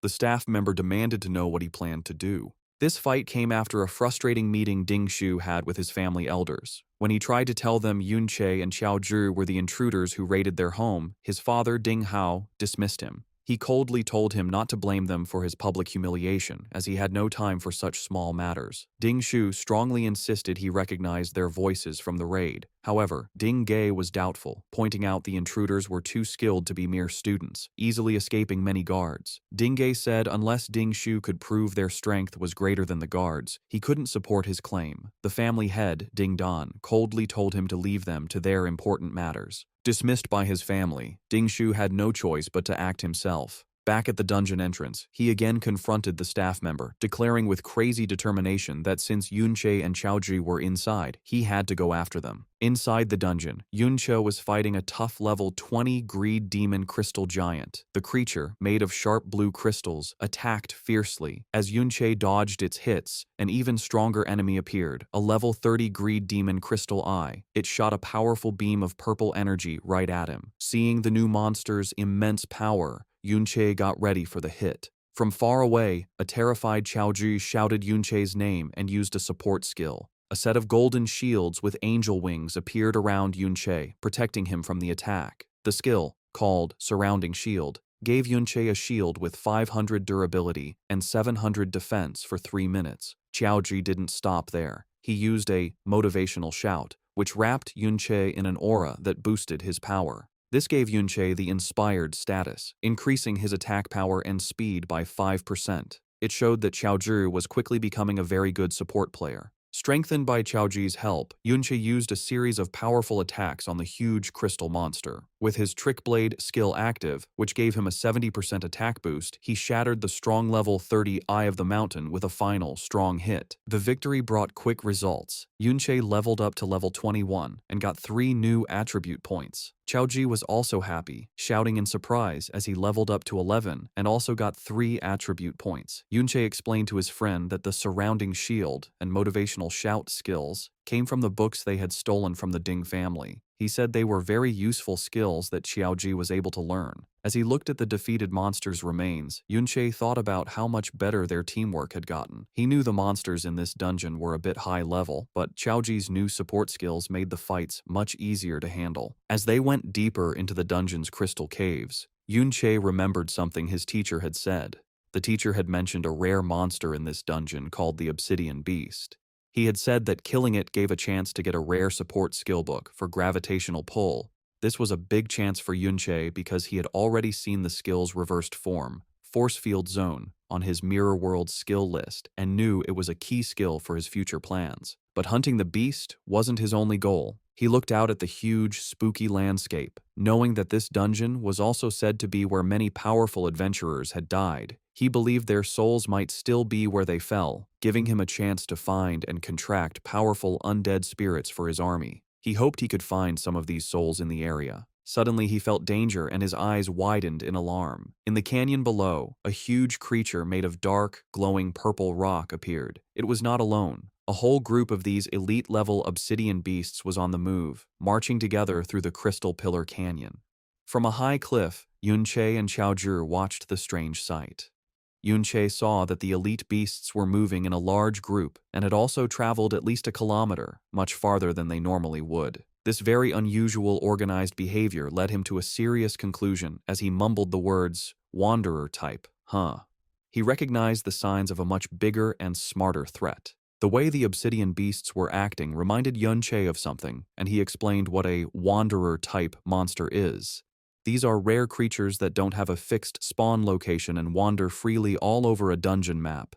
They are much stronger than normal monsters of the same level and can easily beat unprepared adventurers. Back in the early days, before people grew strong and learned to control dungeons, running into a wanderer type often meant a very hard fight to survive. These creatures were especially dangerous because they weren't stuck in the dungeon. They could wander outside and threaten human towns, causing a lot of disasters and death. However, Yunche also knew that this huge risk came with an equally huge reward. The experience and items dropped by wanderer-type monsters were much better than any ordinary creatures, making them a high-risk, high-reward target for any adventurer brave enough to face them. Knowing the huge threat from the group of obsidian beasts, Yunche knew he couldn't be careless. He knew that the monsters were simply too strong to attack directly and decided he would need to test their abilities first to find a weakness. His first look showed a strong defense. The level 30 obsidian crystal beasts had a powerful healing skill that was always on, making them very hard to wear down. Before he could think of a new plan, the beasts attacked back, shooting a coordinated blast of powerful energy beams called mana rays. Yunche used his high speed to weave through the thick web of attacks, helped by the winged shields Qiaoji had summoned for him. But the monster's attacks were too many and too frequent. One of the beams eventually hit him, drawing blood and sending a shock of pain through his back. He realized that even his high speed wasn't enough to dodge all of them. A quick look at his health bar showed how much danger he was in. His health had dropped a lot. He knew he was weak, that his current body's HP and defense were just too low.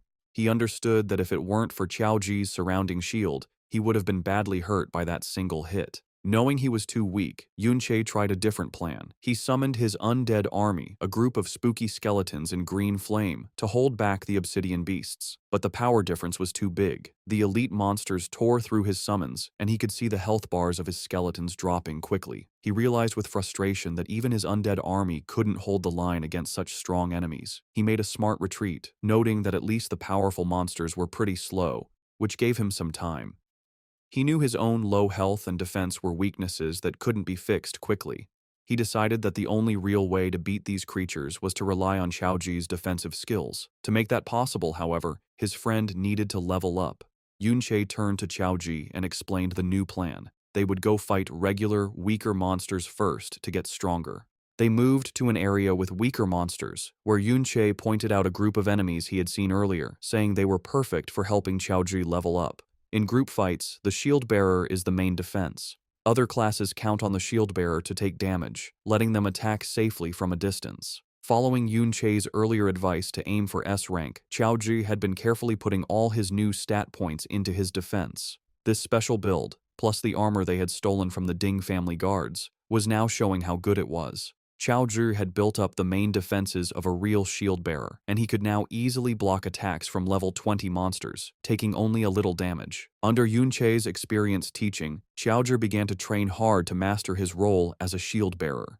From a distance, Yunche shouted instructions, teaching his friend the basics of a good defensive stance, telling him how to shift his weight, steady his body, and angle his shield to block a coming attack. Putting the lessons to work, Xiaoji successfully blocked a powerful hit from a crystal monster. He was happy to see a real result of his better skill. A message showed his shield's durability was going down much slower than before, but he was still inexperienced. As Yunche warned him to watch for follow-up attacks, the monster hit again, catching Xiaoji off guard and knocking him to the ground. Before the creature could land a final blow, Yunche jumped in, blocking the attack and saving his friend. He used the moment as another lesson, explaining why it's important to always guess the enemy's next move. He told Xiaoji to avoid big, sweeping movements with his shield, which would leave him open, and instead focus on smaller, more efficient blocks that would let him attack back. Patting his friend on the shoulder, he gave one last piece of advice: to stay alert, but keep his body relaxed, only tensing up at the exact moment of impact to save energy and react faster.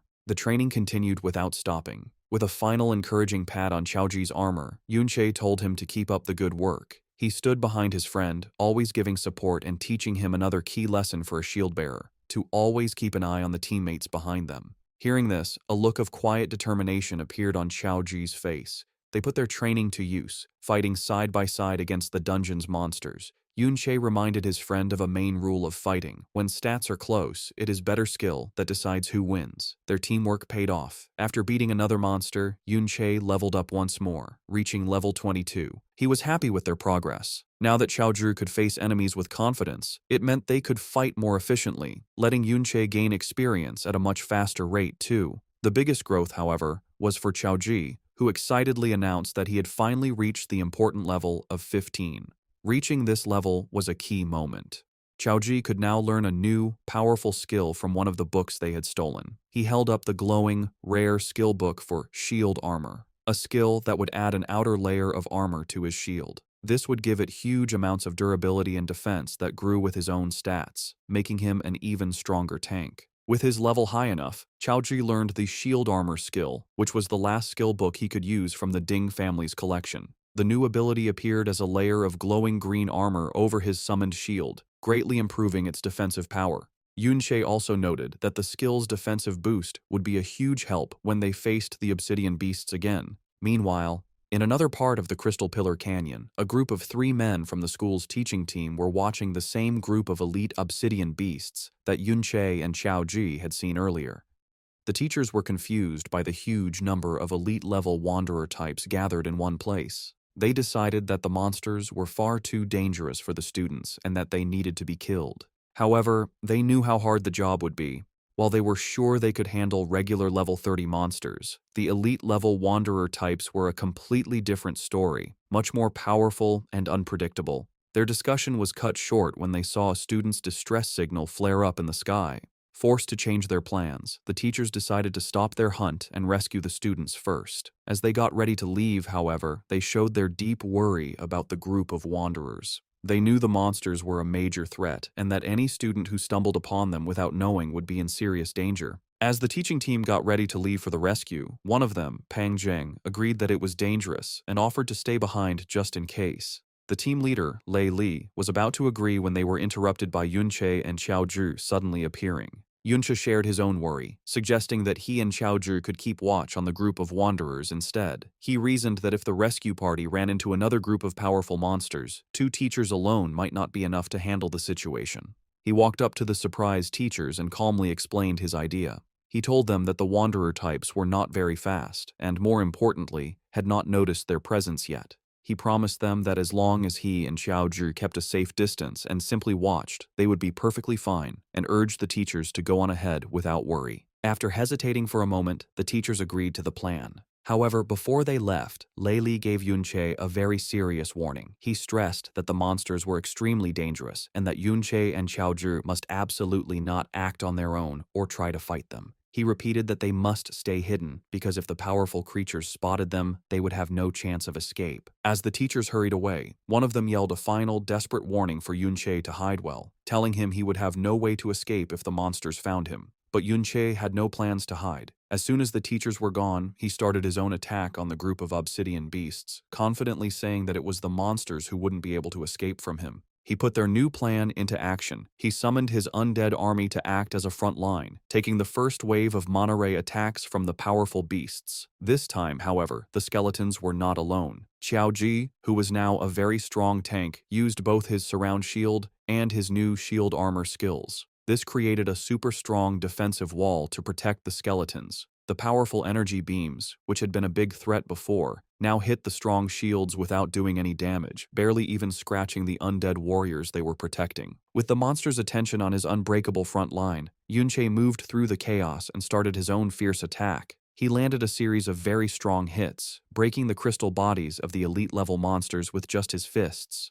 He focused his attacks on one radiant crystal monster, watching its health bar get smaller with each hit. With a final, sharp blow, he broke the creature's core, and the strong level 30 beast fell down, defeated. It dropped a beam of light, which meant there was valuable loot. After successfully beating one of the powerful wanderer-type monsters, Yunche felt good. He noticed that he was getting more and more used to his new support class, skillfully using his own attacks with Chaozhi's defenses and his undead army. However, he knew his current power level was still much weaker than what he had in his past life. While his reversed skills let him increase his attack power a lot, he was still held back by the naturally low base attack of a support class. He wished he had a way to increase his basic damage even more. He thought about his other gains from the battle, like the titles he had earned for beating powerful monsters. The victory had also given him another level up, and he was happy to see just how much experience the rare elite-level monsters gave.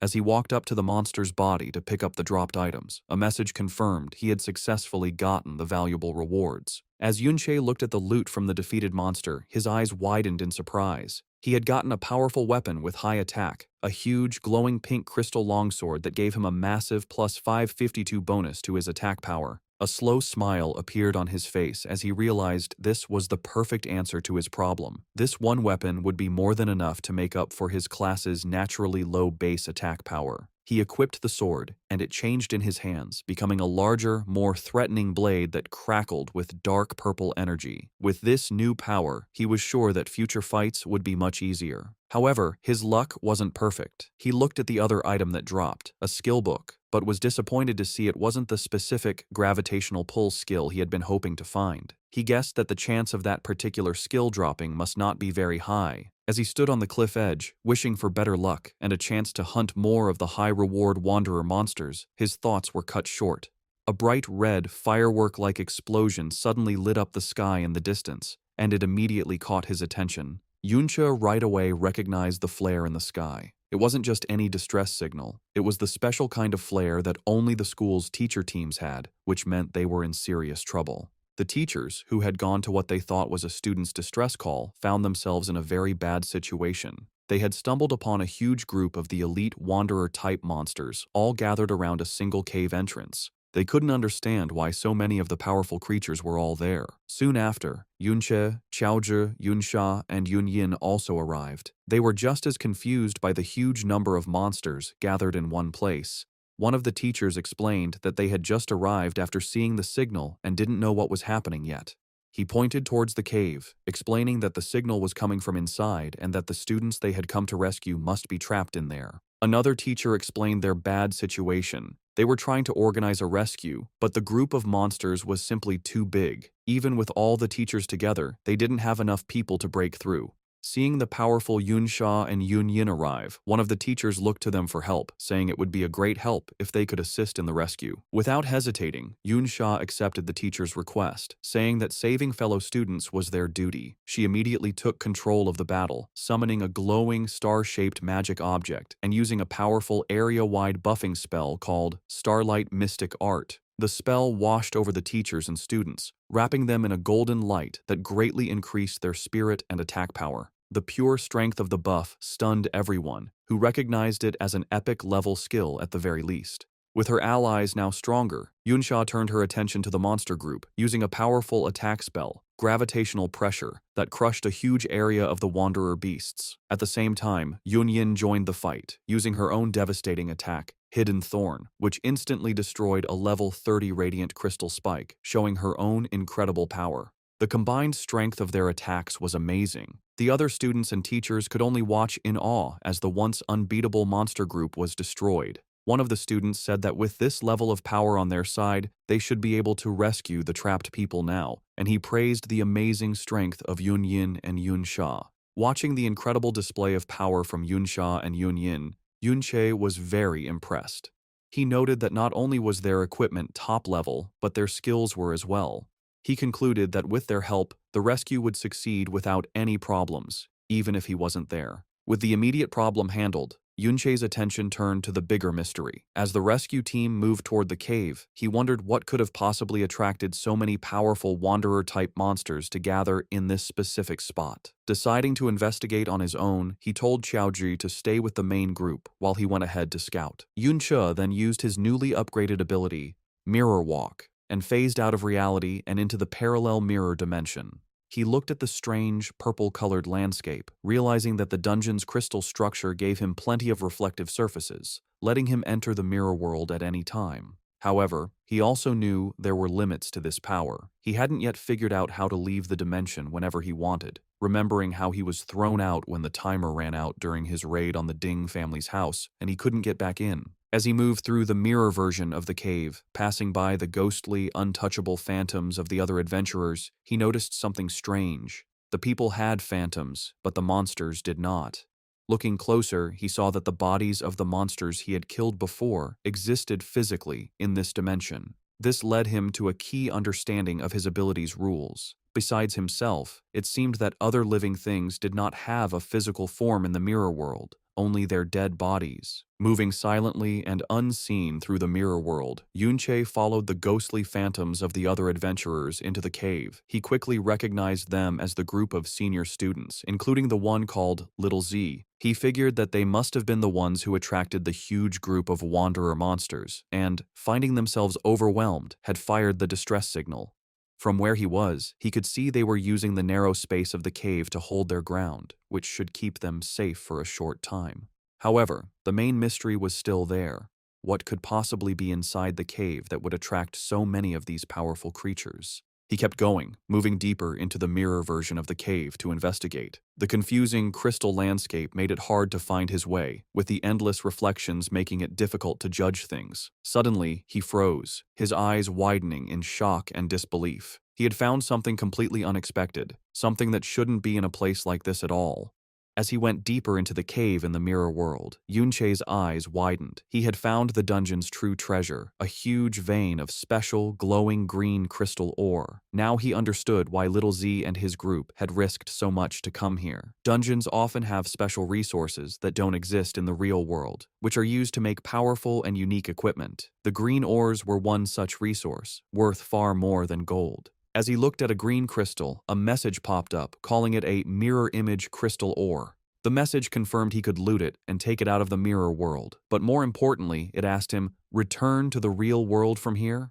This was a huge discovery. To check his idea, he touched a different, normal blue crystal and saw the same message. A slow, smart smile appeared on his face as he realized what his ability could do. He now understood that as long as he could find any mirrored surface, he could use it as his own personal exit to return to the real world whenever he wanted. As he walked among the glowing green crystals, Yun-che picked up a piece of the valuable ore. He thought about his newly upgraded skill, knowing there was still much more to learn about its full power and that he would need to find a good chance to study it. For now, however, he decided to focus on exploring the huge crystal vein he had found. As he went deeper, he was shocked by how much treasure there was. The amount of ore was huge, a massive deposit that would be enough to make any normal person who mined it a billionaire. This amazing sight finally solved the mystery that had been bothering him. He now understood why so many powerful wanderer-type monsters had gathered at the entrance to this cave. They were drawn to, and probably guarding, this incredibly valuable resource. Back in the real world, the rescue was happening. Yunsha kept using powerful spells like gravitational pressure to crush the wanderer monsters, while Yun Yin followed up with her own deadly dual blade dance that tore through the remaining enemies. Not happy with just helping her allies, Yunsha also showed her own attack power with Star Rain Art, a devastating spell that hit a wide area. The students and teachers watching were completely stunned, wondering if all of the girls' skills were epic level, as their power was much greater than the teachers'. With a final, huge, cross-shaped slash, the last of the wanderer beasts at the cave entrance was destroyed. The path was now clear for the rescue team to go in and get the trapped senior students, who were huddled together, tired but alive. As the rescue party led them out, one of the seniors, Little Zai, said he was very relieved, saying that he thought he was going to die in the cave. However, the always careful Yun Yin was quick to stop his relief, warning him not to relax. She pointed out that they still had to fight their way out of the dungeon, and that everyone was already tired from the last battle.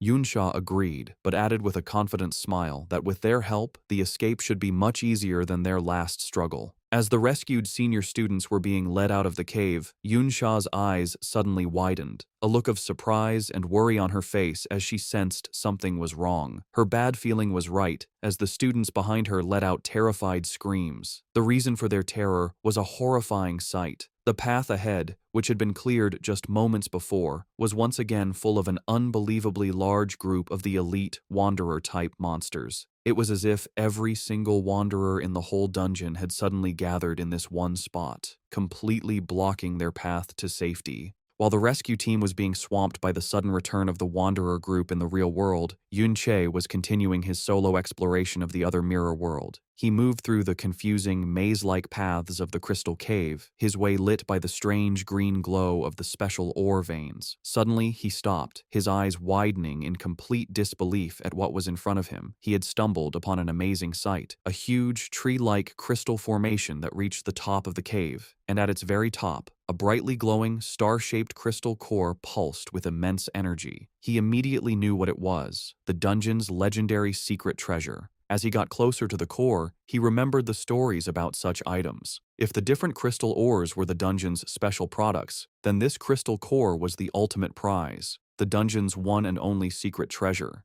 These treasures are the condensed form of all the special products in a dungeon, taking a very long and unknown amount of time to form. They are so rare that a normal person might never see one in their whole life. Most importantly, every secret treasure, without fail, has a unique and powerful special effect. As Yun-che reached out to touch the glowing object, he knew he had found the true heart of the Valiant Dungeon. With a happy smile, Yun-che reached out to the glowing green crystal core he had found. A system window appeared, naming the item as the Mirror Image Crystal Core. It was a unique quality secret treasure that, when used, would permanently give a plus 110 boost to stamina, a plus 0.5 increase to mana recovery speed, and a 20% reduction in damage from light and electric type attacks. The description also said that it was a copy of the true secret treasure. Yun-che was thrilled with the discovery. He understood that the increase in stamina would greatly boost his maximum health, while the faster mana recovery meant he could use his powerful Trick Blade skill more often, increasing his damage. With a smart grin, he focused on what he thought was the most important effect, the 20% damage reduction for light and electric types. He knew that percentage-based damage reduction was an incredibly rare and valuable effect, even among the very best equipment. To make it even better, as a consumable secret treasure, it wouldn't even take up one of his valuable equipment slots. However, as he held the treasure, a strange thought came to him. He knew that just as the crystal ores had attracted the Wanderer monsters, a secret treasure this big should logically be protected by a monster whose strength was much greater than the Wanderers he had seen. Deciding not to stay long, he got ready to use the secret treasure and then get out. A system window gave him two choices: to either loot the item for later or use it right away. As he went to choose use, another message appeared, revealing a surprising rule. Using or taking the item would require using up 10 minutes of his remaining mirror walk time, which caught him by surprise. Back in the real world, just as the rescued students were starting to feel a sense of relief, a deep and powerful rumbling sound suddenly shook the whole cave. The teachers and students looked up in terror, and even the very powerful Yunsha and Yunyin were frozen with looks of shock and alarm. From behind the huge crystal formations, a new, huge threat appeared. It was a giant monster, a much larger and more threatening version of the wanderer beasts they had just fought, crackling with dark purple energy and making everything else in the cave look small. The group immediately understood the horrifying truth of their situation. They had stumbled upon the Lord of the Wanderer species, a powerful, hidden boss of the dungeon. The teachers and students knew how bad their situation was. They were facing a wandering lord, a rare hidden boss that was separate from the dungeon's main boss. A creature like this is much stronger than a normal boss, and this one, with its huge army of elite followers, was a threat they couldn't hope to fight against. Panic started to spread. One of the students cried out in fear, saying he thought wandering lords only showed up in high-level dungeons. The fear was spreading, and the others began to lose hope, believing they were all going to die. Just as they were about to fall apart, Yunsha's calm, strong voice cut through the chaos. She told everyone to calm down, reminding them that the most important thing was to work together to escape. Taking control, she pointed to a narrow canyon, saying it was their only way out of the basin they were trapped in. She explained a clear plan. As long as they could break through the line of monsters and get out of the basin, their faster speed would let them get away easily. With a final encouraging shout, she used her powerful starlight mystic art again, strengthening the whole group. She ordered everyone not to hold back and to push forward with all their power towards the canyon exit. Inspired by Yunsha's leadership, the teaching team leader, Lei Li, jumped into action. Saying they had to at least get the students out safely, he turned on his light refracting shield. He announced that the teachers would take turns leading the attack, with him going first, and he rushed into the group of monsters to make a path.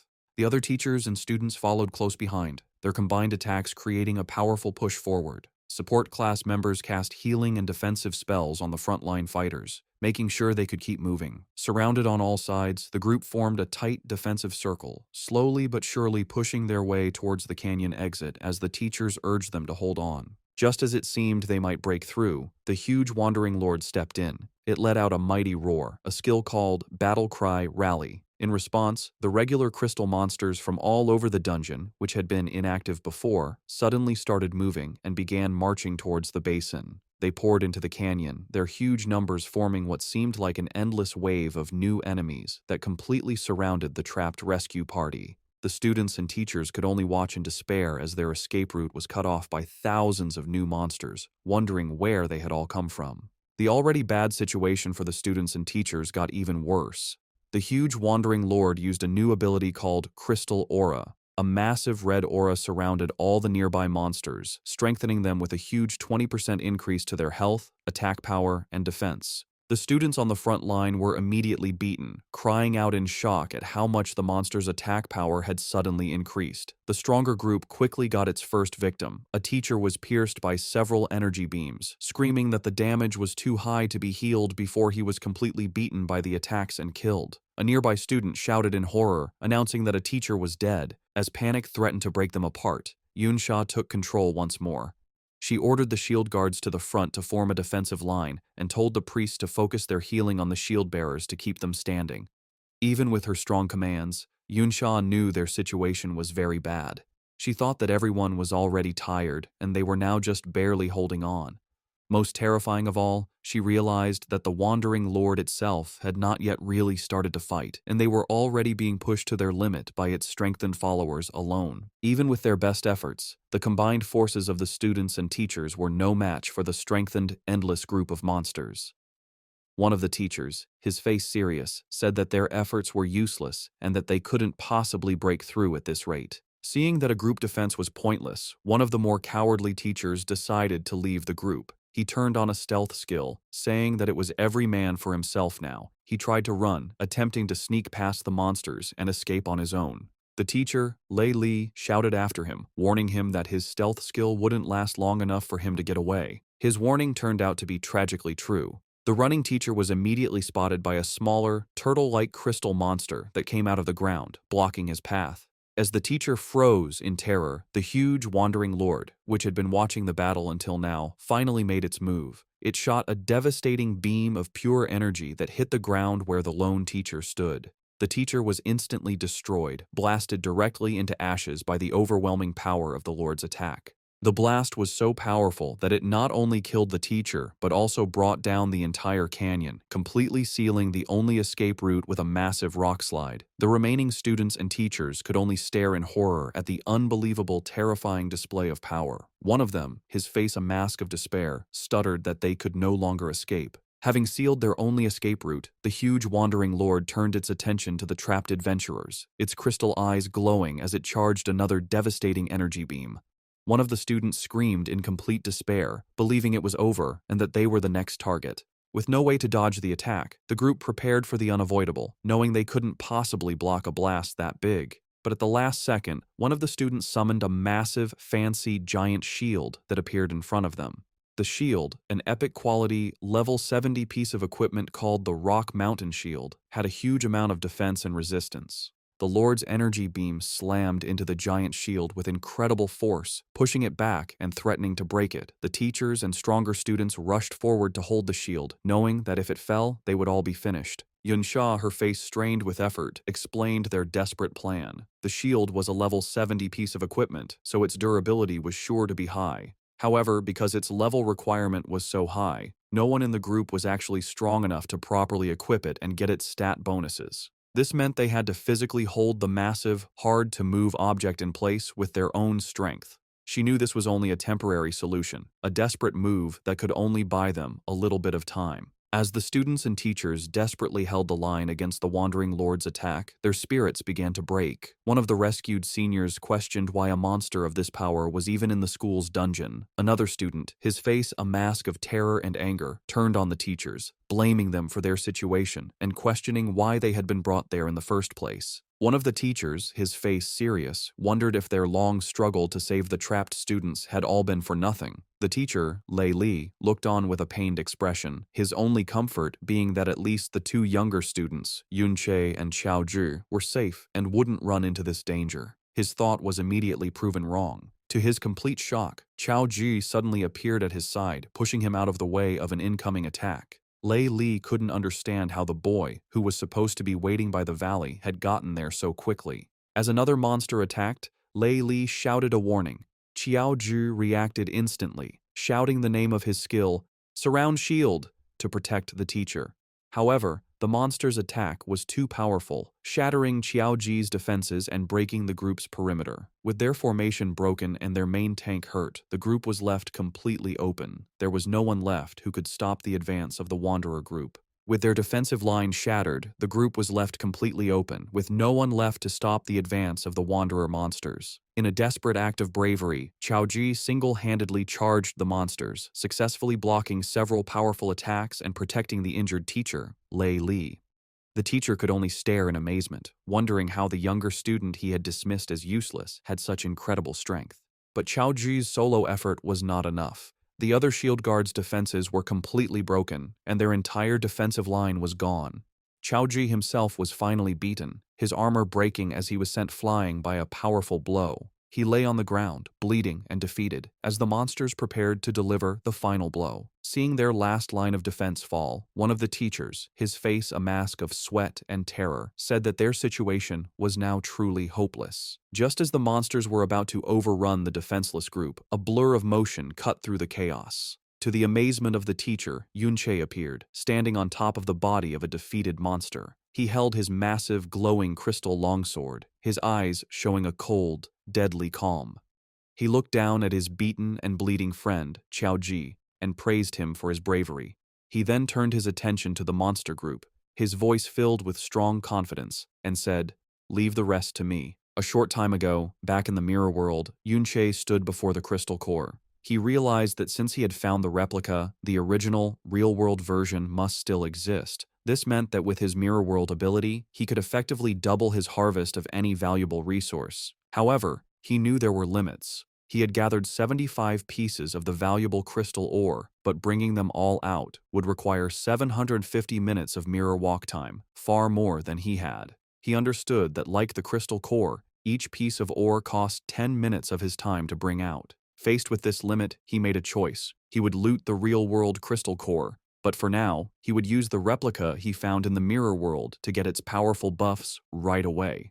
A system notification confirmed that he had used both the real and mirrored versions of the core, which doubled the stat increases and gave him a powerful 40% immunity to light and electric type damage. After using the core, as he stood on top of the massive crystal formation in the real world, he suddenly felt a powerful vibration shake the whole cave. His eyes widened in alarm as he sensed the new disturbance. Wondering what had happened, he jumped into action, diving off the crystal formation to find the source of the noise. As he leaped from the crystal formation, Yunche decided to test his new ability to exit the mirror world whenever he wanted. He phased through the crystal walls, entering the parallel dimension once more, and noted that he still had almost 13 minutes of his mirror walk time left. With a confident smirk, he confirmed another key part of his power. As long as he had time left on his mirror walk, he could enter and exit the dimension at any time. The ability would only go on cooldown once the entire time was used up. He immediately tested this, phasing back through the crystal walls and successfully returning to reality. When he returned, however,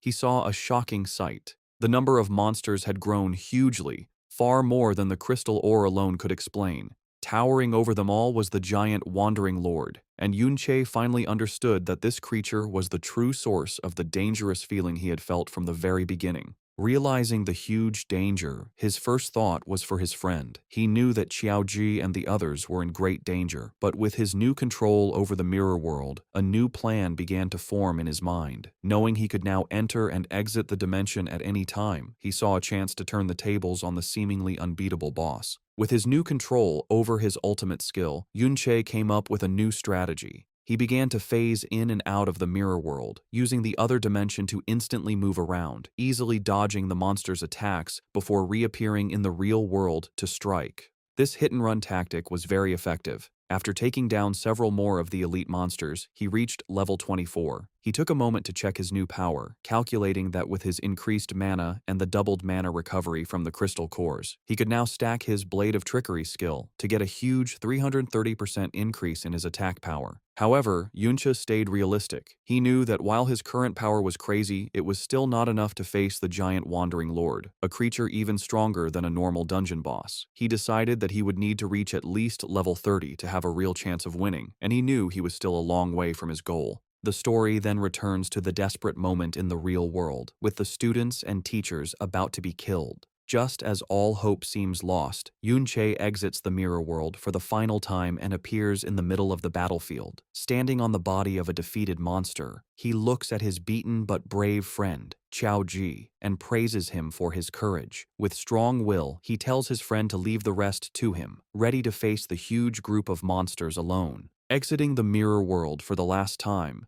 Yunche landed firmly on the ground, ready to fight. He immediately took charge, telling those with support skills to buff him while he took on the Wanderer Horde. Yunsha and Xiaoji reacted right away. The powerful high-level student used her Starlight Mystic Art, while Xiaoji cast his defensive Surround Shield and Shield Armor, both skills buffing Yunche with a big boost to his spirit and attack power. Now stronger, Yunche became a storm of destruction, his massive crystal longsword cutting through the groups of elite monsters with ease. He knew that while the number of enemies was ridiculous, he was no longer in any real danger. After using the 2 crystal core secret treasures, his health was several times higher than before, and his 40% damage reduction against the monster's light and electric attacks made him very tough. His only frustration was that the monsters were immune to the confusion effect from his Chaotic Thorn skill, which would have made killing them much faster. The other students and teachers could only watch in shocked silence. The teacher, Lei Li, and the other seniors who had previously looked down on him were in complete disbelief.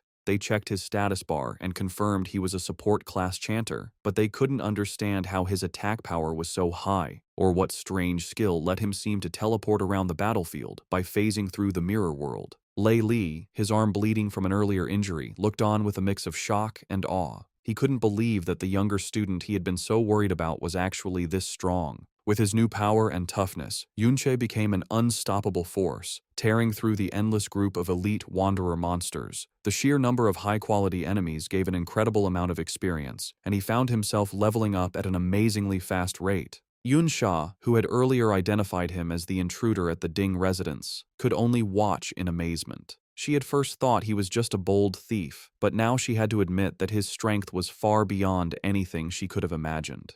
Yun Yin was just as stunned, left speechless by the incredible display of power from the boy who shared her last name. Yuncha continued his non-stop attack, phasing in and out of the mirror world to move and strike, his movements a blur of purple energy. He gained level after level, one after another, quickly reaching level 28. The other students and teachers, who had been about to die just moments before, were completely shocked.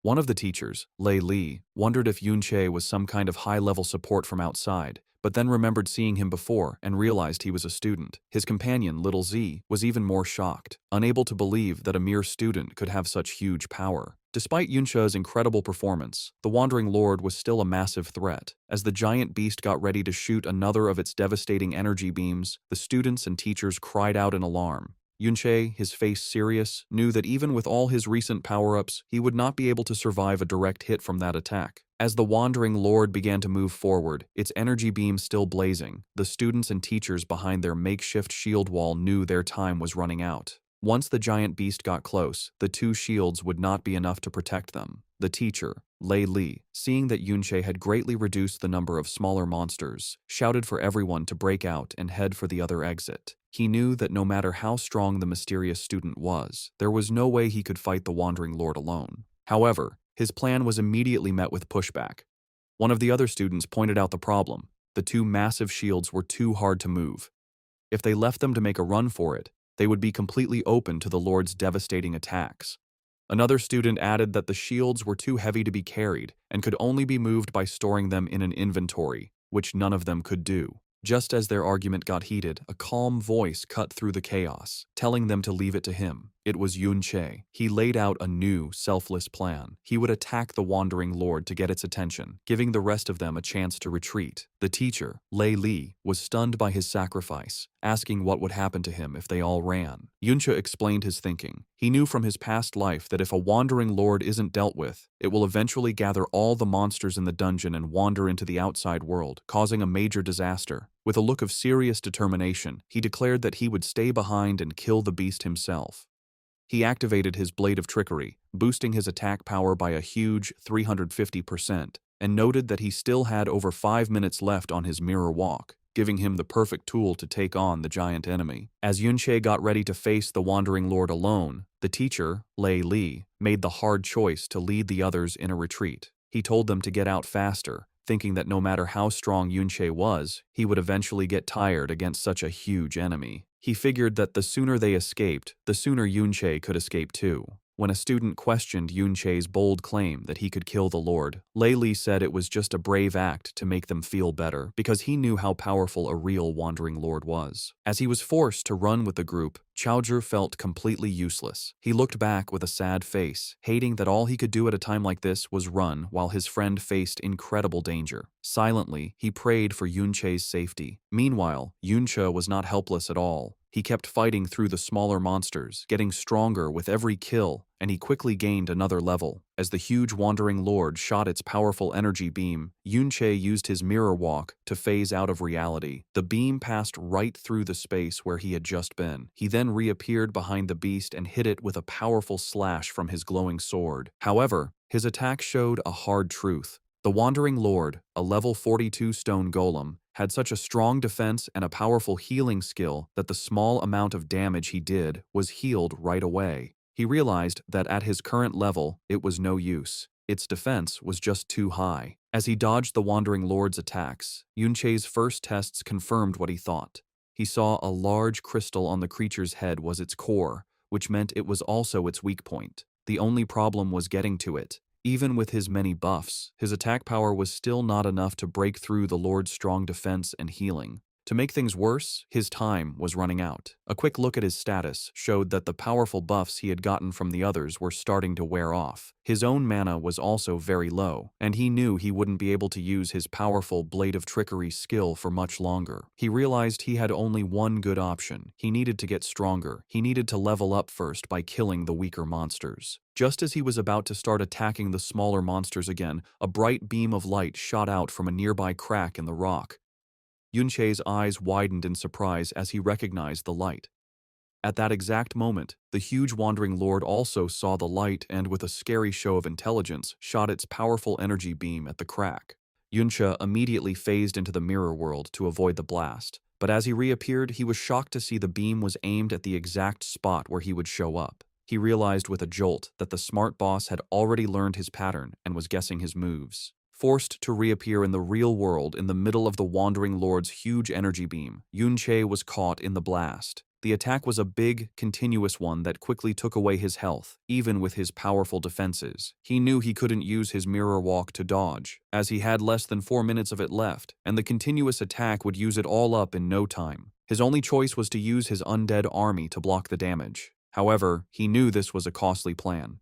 Bringing his summons back to life would use a lot of his already low mana, leaving him with nothing left to build up his attack power for a counterattack. He began to wonder if he should retreat and regroup first. Just as he was about to be beaten, another powerful blast hit the Lord's attack. To his surprise, he saw that Yunsha, Yunyin, and even Xiaoji had come back to the fight. Yunsha explained with a playful smile that this little brother of his, meaning Xiaoji, had begged and pleaded for them to come back and help him. Xiaoji, with his back turned, quickly said that he hadn't begged. He explained that since the number of smaller monsters had gone down, the rest of the group now had enough people to escape on their own, which meant he was free to come back and help. Hearing his friend's brave decision, a real, thankful smile appeared on Yunche's face as he simply said, "Thanks." With their group now stronger, Yunsha took a commanding position. She told Yunche that the hidden boss was still too dangerous and that she and the others would cover him so he could make a slow retreat. However, Yunche completely refused her offer. He said that with their help,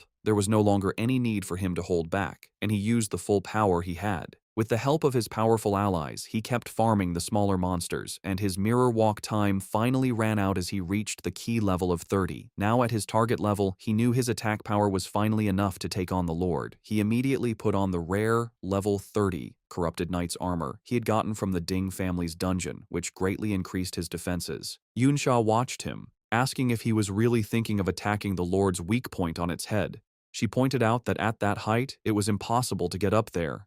But Yunche was one step ahead. He revealed that he had already gotten the tool he had always wanted, the Gravitational Pull skill book, which he had looted from one of the Wanderer monsters. The skill let its user pull a target object towards them. More importantly, its reversed form, gravitational traction, did the opposite, pulling the user towards the target, with the pull getting stronger the lower the user's strength. With this new movement ability, the Lord's weak point was no longer out of reach. He activated his Blade of Trickery, quickly building up his attack power, and with a confident smile, he promised the others that everything was under control. With his plan set and his power fully built up, Yunche reached out a hand covered in purple energy, aiming for the huge Wandering Lord's head. He then used his new skill, gravitational traction, and a powerful force grabbed him, pulling him forward with incredible speed. He shot through the air like a rocket, breaking the rocky ground as he flew right towards the giant monster. In an amazing show of skill and power, he landed perfectly on the Wandering Lord's head, putting himself right next to its glowing crystal core, his powerful sword crackling with energy and ready to strike. Down below, Yunsha and Yunyin, who had just said it was impossible to reach that height, could only stare upwards, their faces frozen in looks of absolute shock and disbelief at the impossible thing he had just done. Having reached the Wandering Lord's weak point, Yunche used all of his power. He drove his massively buffed sword deep into the glowing crystal core, causing a spiderweb of cracks to spread across its surface. The huge beast, however, would not go down without a fight. As it was dying, it let out a final massive explosion of pure energy from its core, a last-ditch effort to take its attacker down with it.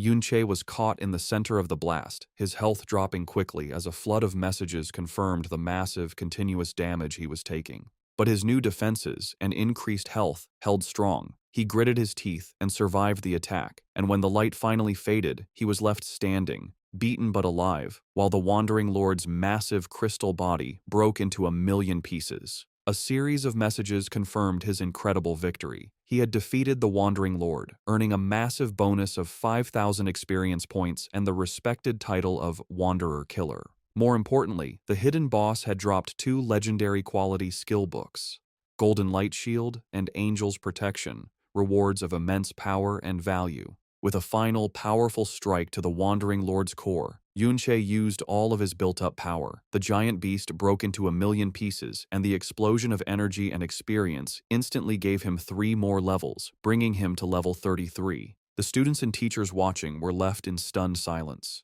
Qiaozhi could only say how incredibly strong his friend had become, while Yunyin and Yunsha couldn't believe he had actually managed to kill such a scary monster all by himself. As he stood among the falling pieces, Yunche saw 2 beams of golden light come from the monster's remains. He had gotten 2 legendary quality items, but before he could look at his new loot, he had to jump to safety as the huge, headless body of the Wandering Lord began to fall over. Yunsha shouted a warning, realizing that Yunche was still on top of the falling giant. With skilled agility, he expertly moved through the crumbling remains of the monster, jumping from one piece to the next until he landed safely on the ground. As the dust settled, a new, huge opening was revealed in the side of the mountain where the Lord had fallen. The inside of the mountain was empty, showing a vast, dark cave filled with the skeletal remains of both wanderer monsters and humans. Looking at the old battlefield, Yunche came to a serious realization. An even stronger, more ancient Wandering Lord must have been born here long ago. He now understood why there were so many intense battle scars all over the dungeon. As he looked at the old empty mountain, Yunche's eyes were drawn to a single figure outlined against the dim light at the very top.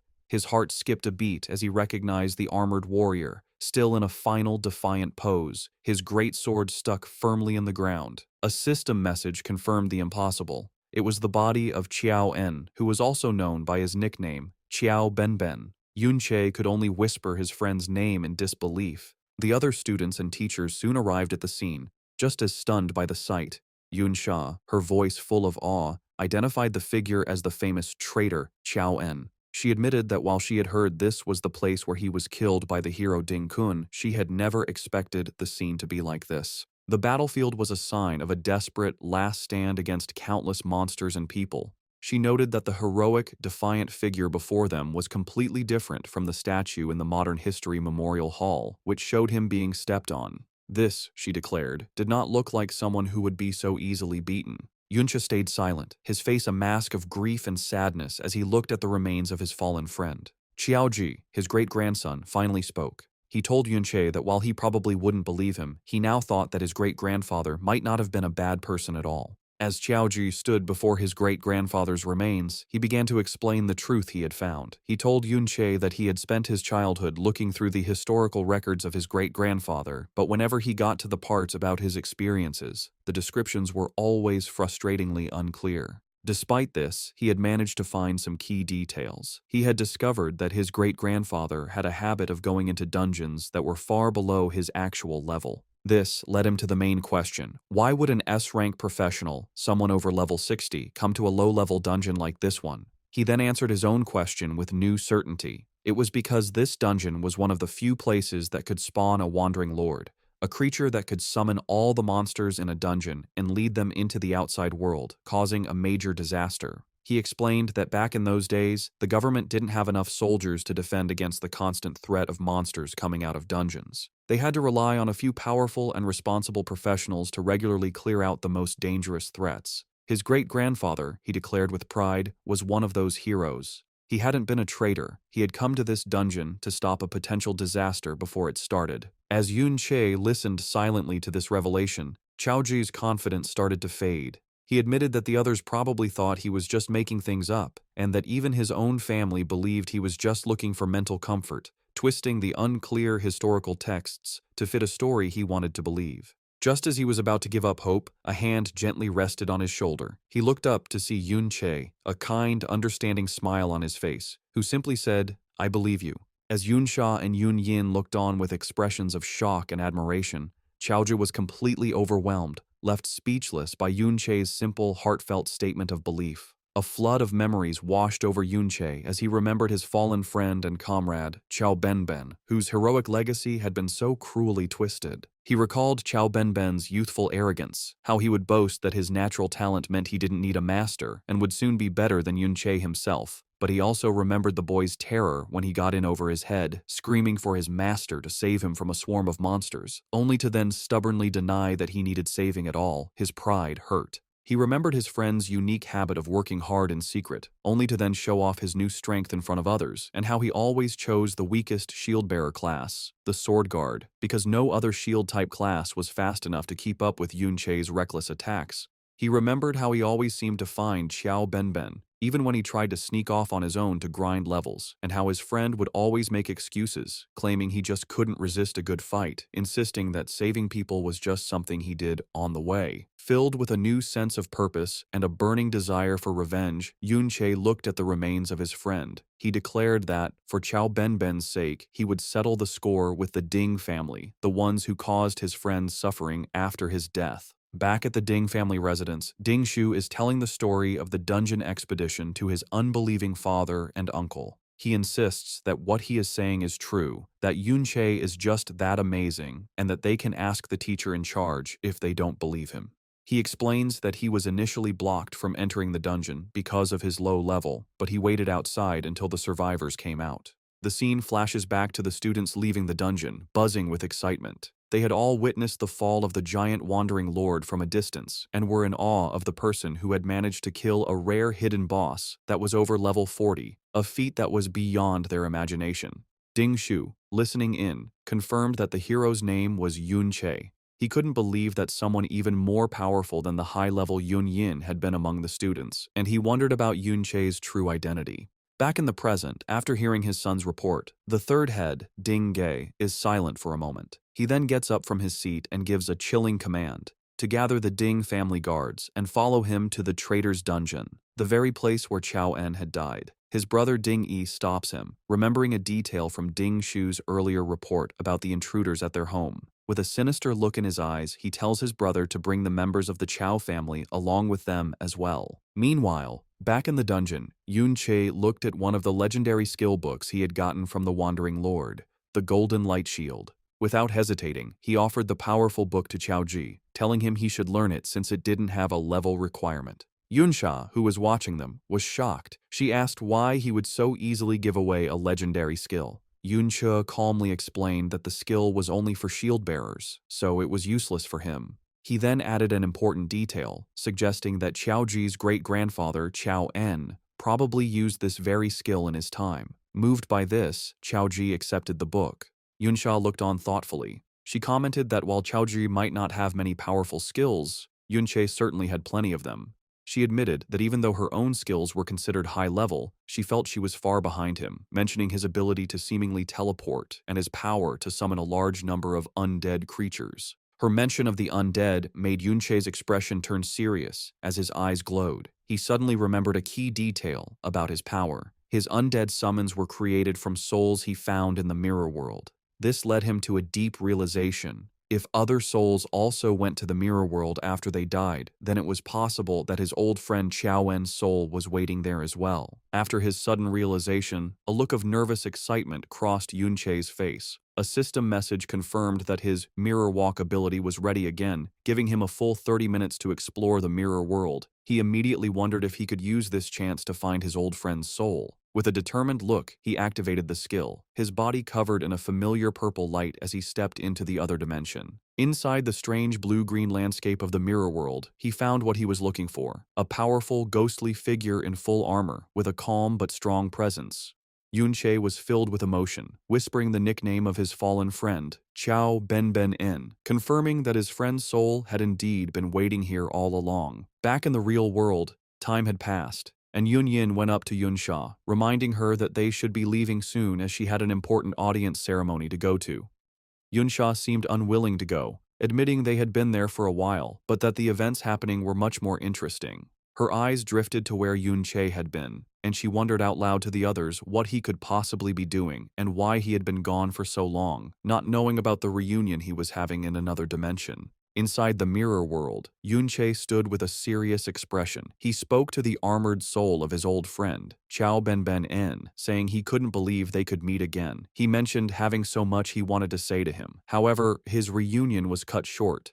He noted with sadness that it was a shame his friend wouldn't be able to answer, as the calm spirit was suddenly taken over by a dark, evil energy, twisting its form into a monstrous, roaring, undead creature. Yuncho realized with a heavy heart that his friend had truly become an undead spirit, a being driven by instinct instead of memory. He admitted that he really didn't want to fight him, but he had no other choice. He launched himself into the air, dodging an attack and getting ready for a difficult battle. As their battle began, Yunche's eyes glowed with purple energy as he focused on his opponent. As they fought, something strange happened. Yunche found himself surrounded by floating crystal pieces, each one showing a different scene. He recognized them as moments from Ben's life and experiences. One piece in particular caught his attention, showing a clear memory of Ben's final battle against the man known as the hero, Ding Kun. As he watched the memory of the fight, Yunche noticed something odd about Ding Kun's posture and fighting style, finding it strangely familiar. Suddenly, the entire mirrored landscape around them shattered like glass. When the pieces settled, Yunche saw that the monstrous undead form had vanished, leaving only the calm, armored soul of Chao En standing before him once more. He was left completely confused, wondering what had just happened. Still trapped in the mirror world, Yunche hesitantly called out his friend's name again, only for the calm soul of Chao En to once more burst into a monstrous, roaring undead creature, swinging a shadowy purple energy blade. Yunche blocked the fierce attack, his expression serious as he realized the truth. The two then started a frantic battle, their purple energy-filled strikes clashing with immense force. Yunche understood that his friend was truly gone, with only his raw fighting instincts left in this evil form. Seeing no point in fighting the shell of his friend, he decided to retreat first. However, when he tried to leave, a system message appeared, telling him that he could not exit the mirror world from his current location. A wave of frustration washed over him. With no other choice, he accepted that he would have to fight. Meanwhile, back in the real world, Chaoji stood alone, a look of shocked determination on his face as he clenched his fist. His solitude was broken by the arrival of a large group led by Ding Ge and Ding Yi. One of them asked why Chaoji was all alone, and wondered out loud if Yunche had sensed their approach and run away in fear. Dinga looked down on the boy with a smug grin, saying that this was only half the fun. Chaoji, trying to act like he didn't know what was going on, asked Ding Shu why he had come and if he was also there to level up. Ding Ge scoffed at the act, telling the little brat from the Chao family to stop pretending. He directly accused Chaoji of being the one who helped Yunche sneak into his house and steal their property. When Chaoji tried to deny it, Ding Shu leaned in threateningly, asking if he thought he wouldn't recognize the sound of his screams. The threat sent a chill down Chaoji's spine, his face turning pale with fear.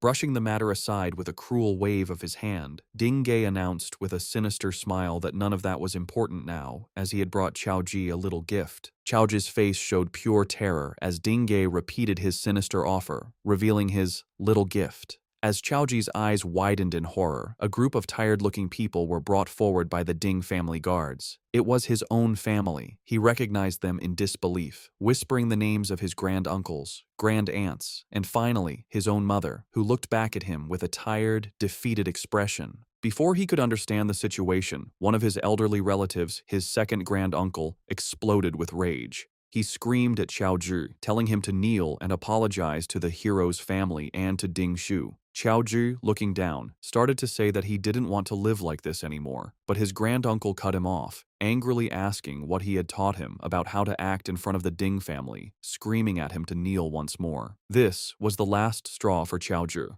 He snapped, his voice filled with years of held-back anger and shame as he shouted back, asking if the Chao family was meant to be the Ding family's dogs for generations. His defiance shocked his family members, who looked on in horror. However, another one of his relatives, Qiao Li, stepped forward and strongly agreed with the old man, shouting that for the descendants of a terrible traitor, being dogs was more than good enough.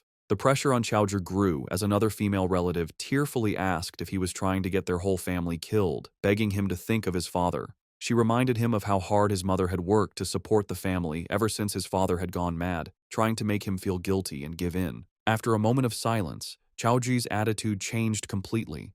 He turned and pointed with passion towards the skeletal remains of his ancestor on the mountain. He declared to everyone that the truth was that his great-grandfather had come to this very dungeon to stop a cataclysm before it could happen. He insisted that his ancestor was only defeated because so many people had ambushed him, causing his heroic sacrifice. He explained that he had been collecting information about his great-grandfather for a long time, but had always been missing the final, clear evidence. Now, with the scene of that final battle right before their eyes, he had the proof he needed. With fire in his eyes, he proclaimed that his ancestor was no traitor, and that the official history was just propaganda. He turned to his stunned family, telling them that if they made this truth public, they could finally clear their ancestor's name and escape their life of servitude. His voice rose with righteous anger as he declared that the Ding family had no right to treat them this way, and that their other relatives should never have died for such a lie. His passionate speech was met not with denial, but with a burst of condescending laughter from Ding Ge, who found it childishly amusing. He then calmly walked forward, a smug look on his face, and confirmed that everything Qiao Ji had just said was, in fact, correct. He admitted that Qiao En was indeed killed in an ambush and was not an evil man.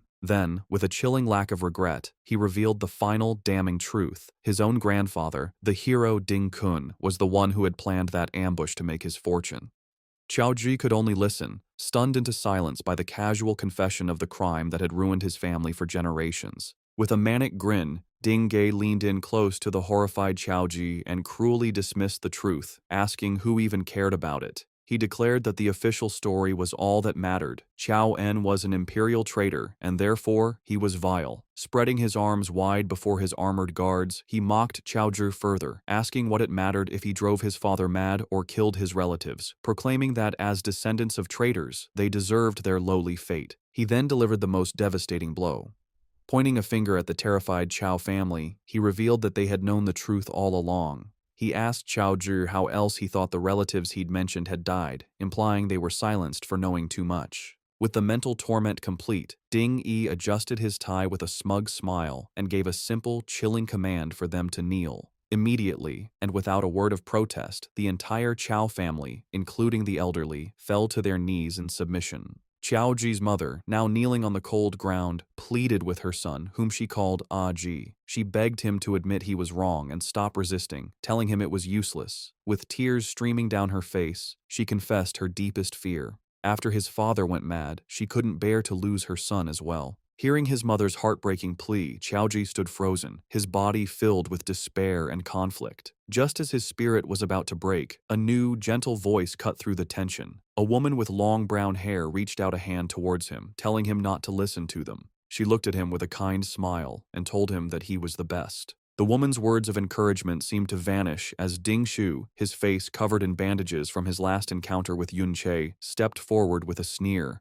Annoyed by Qiao Ji's hesitation, he called him clueless and launched a vicious kick, shouting that he would force him to kneel one way or another. But this time was different. To Ding Shu's shock, Qiao Ji's eyes glowed with power as he effortlessly blocked the kick with his forearm. Before Ding Shu could react, Qiao Ji grabbed his leg and with a powerful roar, slammed him into the rocky ground, shattering it on impact. Standing tall amidst the broken pieces, Qiao Ji looked at his fallen tormentor with a new resolve and declared firmly that he would never kneel again. Breathing heavily with rage and humiliation, Ding Shu scrambled to his feet. He couldn't believe this was happening. He furiously summoned a massive, glowing crystal hammer, screaming that Qiao Ji had grown a backbone and dared to fight back. He charged forward, vowing to remind him of his place as a punching bag. As the powerful hammer was about to crash down, Qiao Ji went through a stunning transformation. In a flash of light, he was suddenly dressed in full plate armor, holding a massive shield that appeared just in time to block Ding Shu's furious blow with a deafening clang. The attack was completely stopped, leaving Ding Shu gritting his teeth in disbelief. Now, a formidable protector, Qiao Ji stood firmly between Ding Shu and his kneeling family, shielding them from harm. He glanced back at his mother, then turned his gaze back to his attacker, his voice ringing with conviction. With a powerful punch, he sent Ding Shu staggering back, shouting that they were not the descendants of a traitor, but the descendants of a true hero.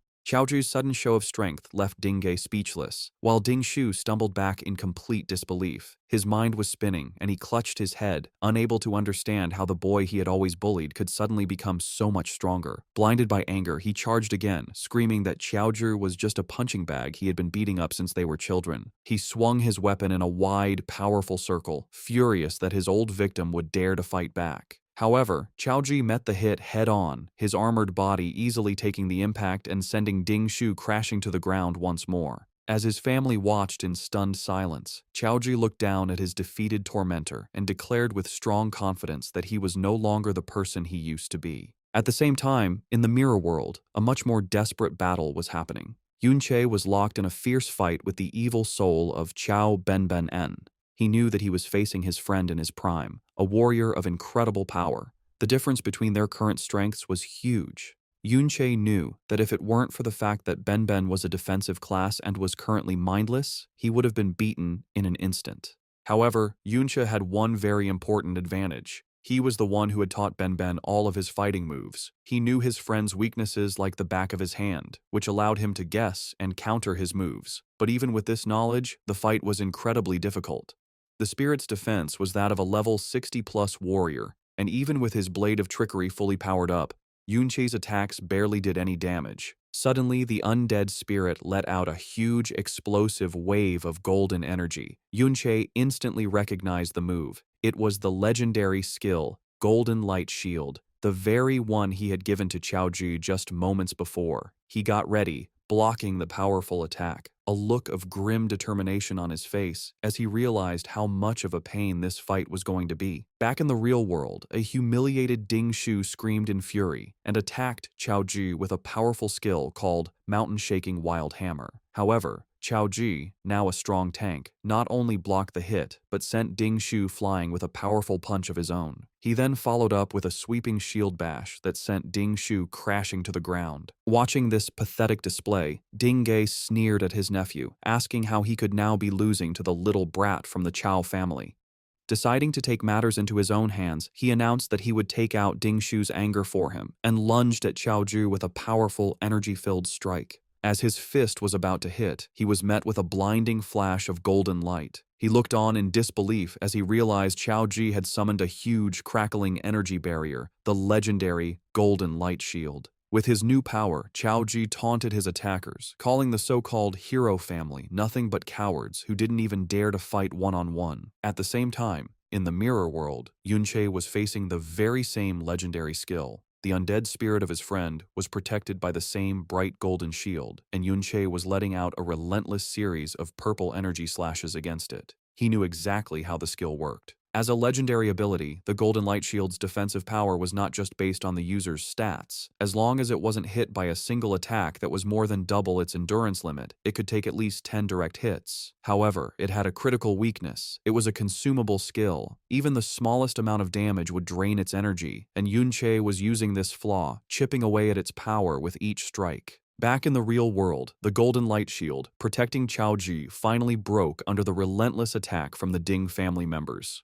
Ding Ge scoffed, not impressed by the legendary skill. With a look of pure evil, he declared that it wouldn't have mattered even if the trash Qiaoan himself had used it. Holding the beaten Ding Shu in a headlock, Xiaozhi shot back with new courage, claiming that if his great-grandfather were truly there, Ding Ge would be the one on his knees begging for mercy. Enraged by this defiance, Ding Ge let out a wave of powerful red energy that sent everyone flying. He loomed over the armored Xiaozhi, mocking his ancestor as a useless fool who died in a low-level dungeon. He continued his rant, saying that even if Qiaoan were present, he too would be forced to kneel. To prove his point, he stomped his foot, letting out a powerful skill, Gravity Shockwave, that caused the very ground to erupt in a violent upheaval of rock and force. The attack hit Xiaozhi with brutal force, causing him to cough up blood, but he miraculously stayed standing.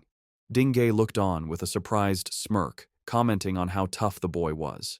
He then summoned a huge glowing crystal axe, his expression turning sadistic as he wondered out loud how Xiaozhi would stand after he chopped off his legs. As he raised the axe to strike, Xiaozhi's mother threw herself in front of her son, desperately pleading with the third master to spare him, claiming he was just young and foolish. She fell to her knees, offering herself in his place, begging Dingay to do whatever he wanted to her instead.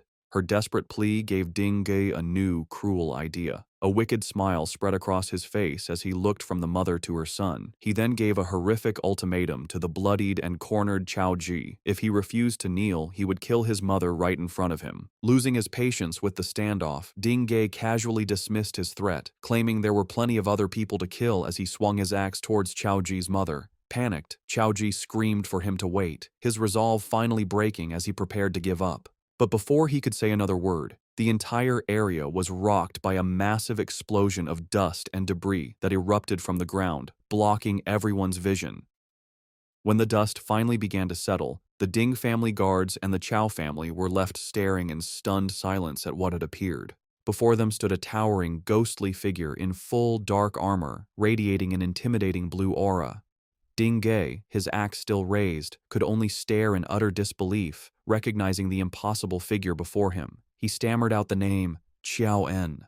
The revelation sent shockwaves through the crowd. Qiaoji's mother looked on, whispering, "Grandfather?" in a mix of awe and terror, while the Ding family guards erupted in panicked confusion, questioning how a dead person could possibly be resurrected. One of the Chao family elders, however, recognized the ghostly form for what it was, identifying it as an undead. At that moment, another figure emerged from the dust cloud, standing calmly beside the formidable undead warrior. It was Yun Che. He looked at the stunned crowd with a cold, accusing glare, reminding them of how they had all looked down on Xiao En just moments before. With a smirk of grim satisfaction, he declared that it was only natural for Qiao En to crawl back from the depths of hell to settle the score with them all. The tall, ghostly form of the undead Qiao En stood as a silent protector before the stunned crowd. After his initial shock, Dingay scoffed at what he thought was just a trick and angrily ordered his guards to attack. A squad of armored warriors rushed forward with their weapons raised.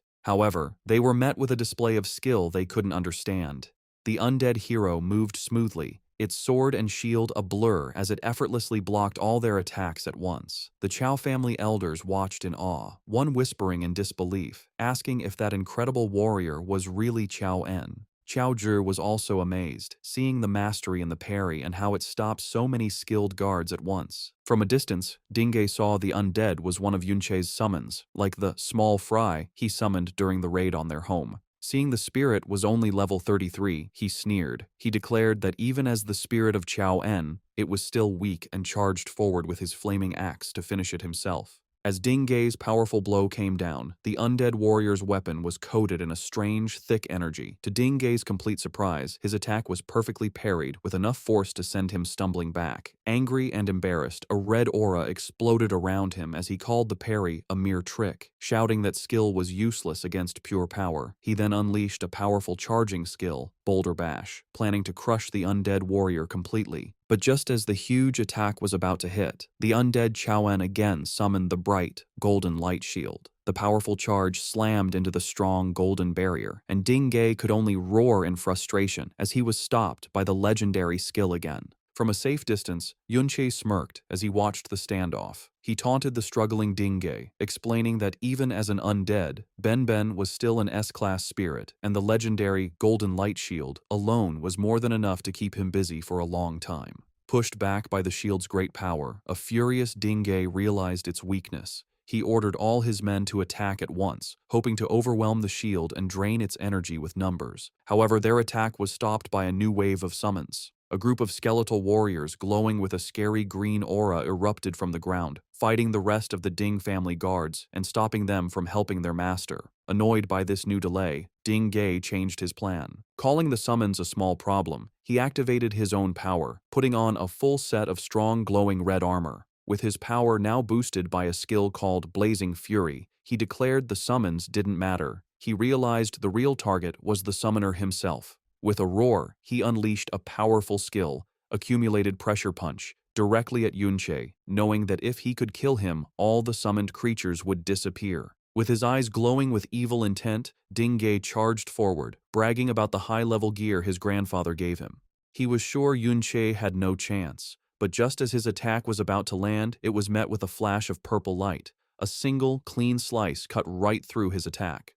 Dingo was shocked, unable to understand how Yunche was unharmed. Before he could figure out what happened, Yunche unleashed a rush of red energy slashes, a skill called Tearing Claw, that completely erased Dingay's attack. Dingay could only stare in disbelief as his powerful skill vanished. In that moment of confusion, Yunche appeared behind him in a flash and stabbed him with his sword. As Dingay stumbled from the surprise attack, Yunche saw his opening and called to his ghostly ally. The undead Xiao En responded right away, its sword crackling with bright blue energy. In a perfectly timed move, Yunche leaped high into the air, using the undead hero's outstretched sword as a launch pad to launch himself forward with great force.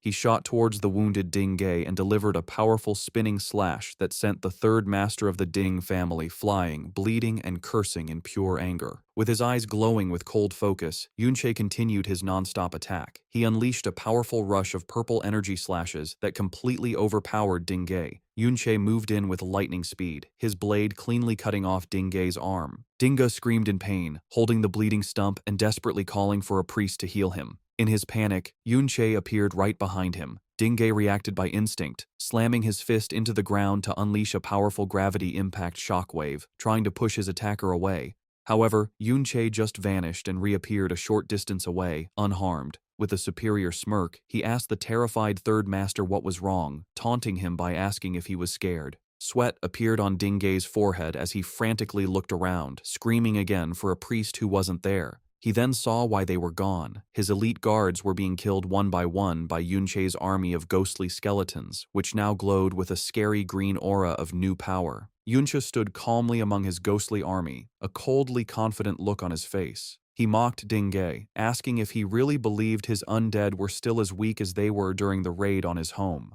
A system window showed the source of their new strength. A reversed skill that gave all his summons a huge 30% boost to both attack and defense, and a damaging aura that always harmed nearby enemies. Yunche explained that with the power of this legendary level skill, his army was now too strong for the Ding family guards to handle, his face a look of pure terror. Dingay finally realized how hopeless his situation was. With his guards beaten and his own power useless, he made a desperate choice. Cursing quietly, he turned and ran. However, his escape was immediately cut short. The ground behind him burst open as the undead Xiao En stuck its huge sword into the ground, making the ground shake hard. From the broken ground, a prison of huge, ghostly swords rose up, completely surrounding the terrified Dingay and trapping him in a cage of blue energy he couldn't escape. Standing outside the barrier was Yunche, his hair now a bright white and his aura glowing with a huge, calm power. He named the technique for the trapped man. It was the Sword Shield Absolute Array, a special skill of the Sword Guard class. He then added a chilling final word, explaining that no one below S-class had ever escaped it, before taunting the trapped man to try his luck. In a final desperate act, Dingay raised his remaining gauntlet, which began to glow with a wild red energy. He screamed for Yunche to stay back, showing that he held a void bomb, a powerful S-class item from his grandfather. He threatened to set it off, bragging that the explosion would be more than enough to kill everyone there, given their current levels and health. Yunche, however, remained completely unmoved. His expression was calm, almost bored, as he looked at the desperate man. With a single, chilling word, he called Dingay's bluff, telling him to go ahead and set it off. The command caught Dingay completely by surprise. He hesitated, screaming that Yunche must want to die. He then tried to get his confidence back, claiming that with his own high health, he would survive the blast, even if everyone else died. But Yunche had one final, powerful counterbluff. He calmly stated that it didn't matter because even if the bomb managed to kill the undead Xiao En, he could simply bring him back to life again. As Dingay sweated in the trap he was in, Yunche appeared behind him like a ghost, his voice cutting through the quiet.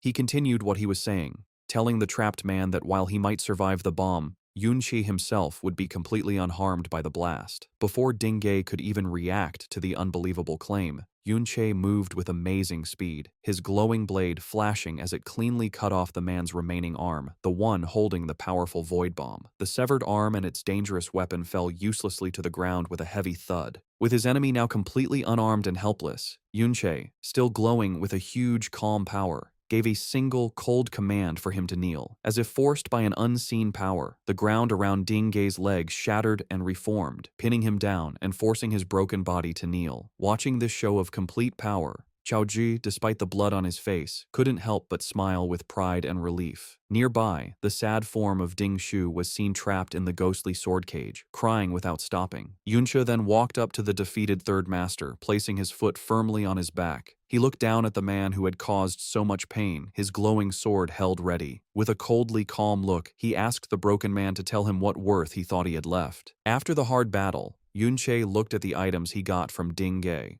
He saw he had a lot of different things, including hundreds of life potions. Looking at one of the potions, he noticed it gave 100 health points over 10 seconds. But he knew that even if Ding Ge had used these potions, the healing would have been too slow to save him from the damage. He was meant to die no matter what. His thought was proven right as he saw the new figure by his side, the undead spirit of Ding Ge, covered in a dark blue aura. Yunche remembered that after killing him, Ding Ge's soul had appeared in the mirror world. He took the chance and successfully made him one of his undead. A serious thought came to Yunche's mind. He could grow his army of high-level undead by killing strong human enemies.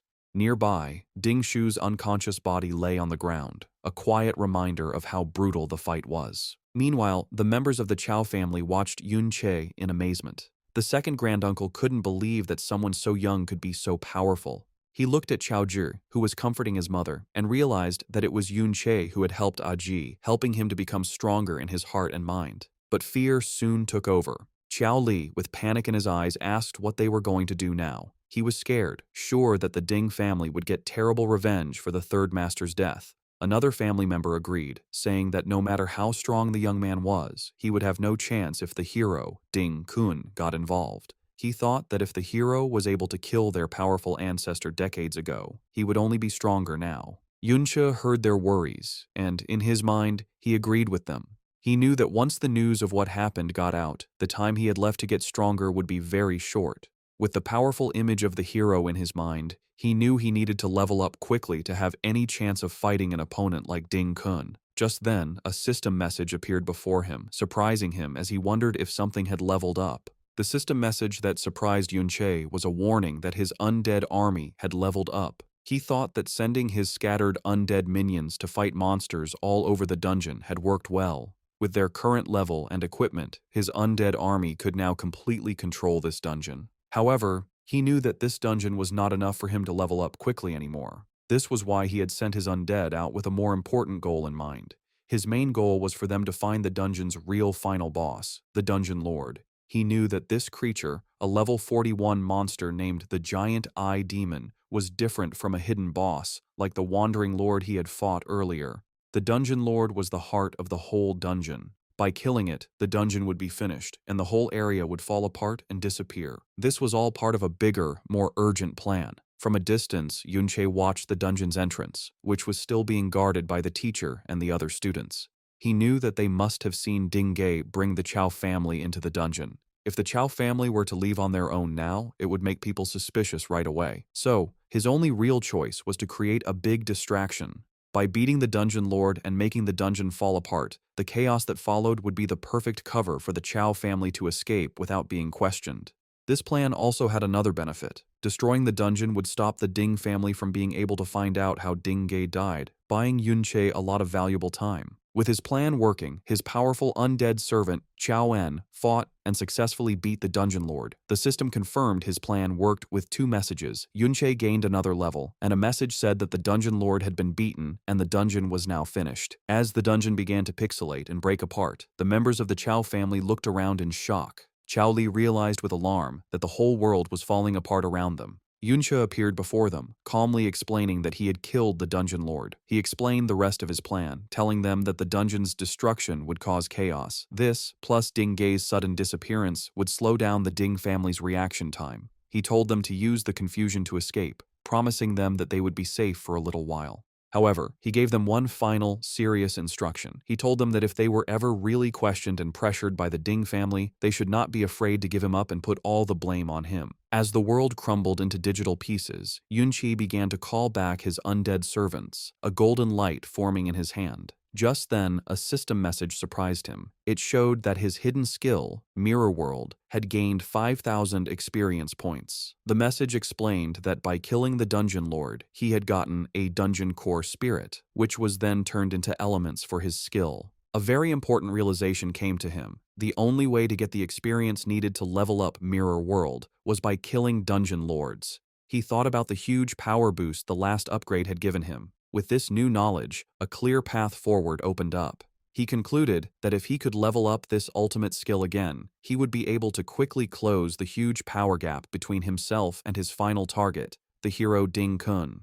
The scene changes to a private dungeon owned by a rich person. A guard with a mustache and full armor stood on patrol with his partner. He felt their watchfulness was not needed, asking his partner if they really needed to be so serious. He casually suggested they sneak off to play cards, saying that no one would be stupid enough to break into a private dungeon. Just as he spoke, a shadowy figure, Yun Che, appeared silently behind him. With a flash of light, Yun Che fully entered the dungeon. The guard with the mustache suddenly stopped, feeling a strange presence behind him, but quickly thought it was just his imagination. From the shadows, Yun Che watched them, his plan already in motion. He knew that the guards hired for these private dungeons were at most in their 30s in level. To him, these so-called secure places were almost defenseless. A series of clips of his non-stop campaign began. He thought about how close he was getting to his goal. One after another, he stormed through different private dungeons, a blur of motion that left scared guards behind him. He was getting closer and closer to his real goal, the day he would finally be strong enough to kill Ding Kun. The thought filled him with a burning anger, his eyes glowing with hatred, as he reminded himself that he had to control his emotions until that moment came.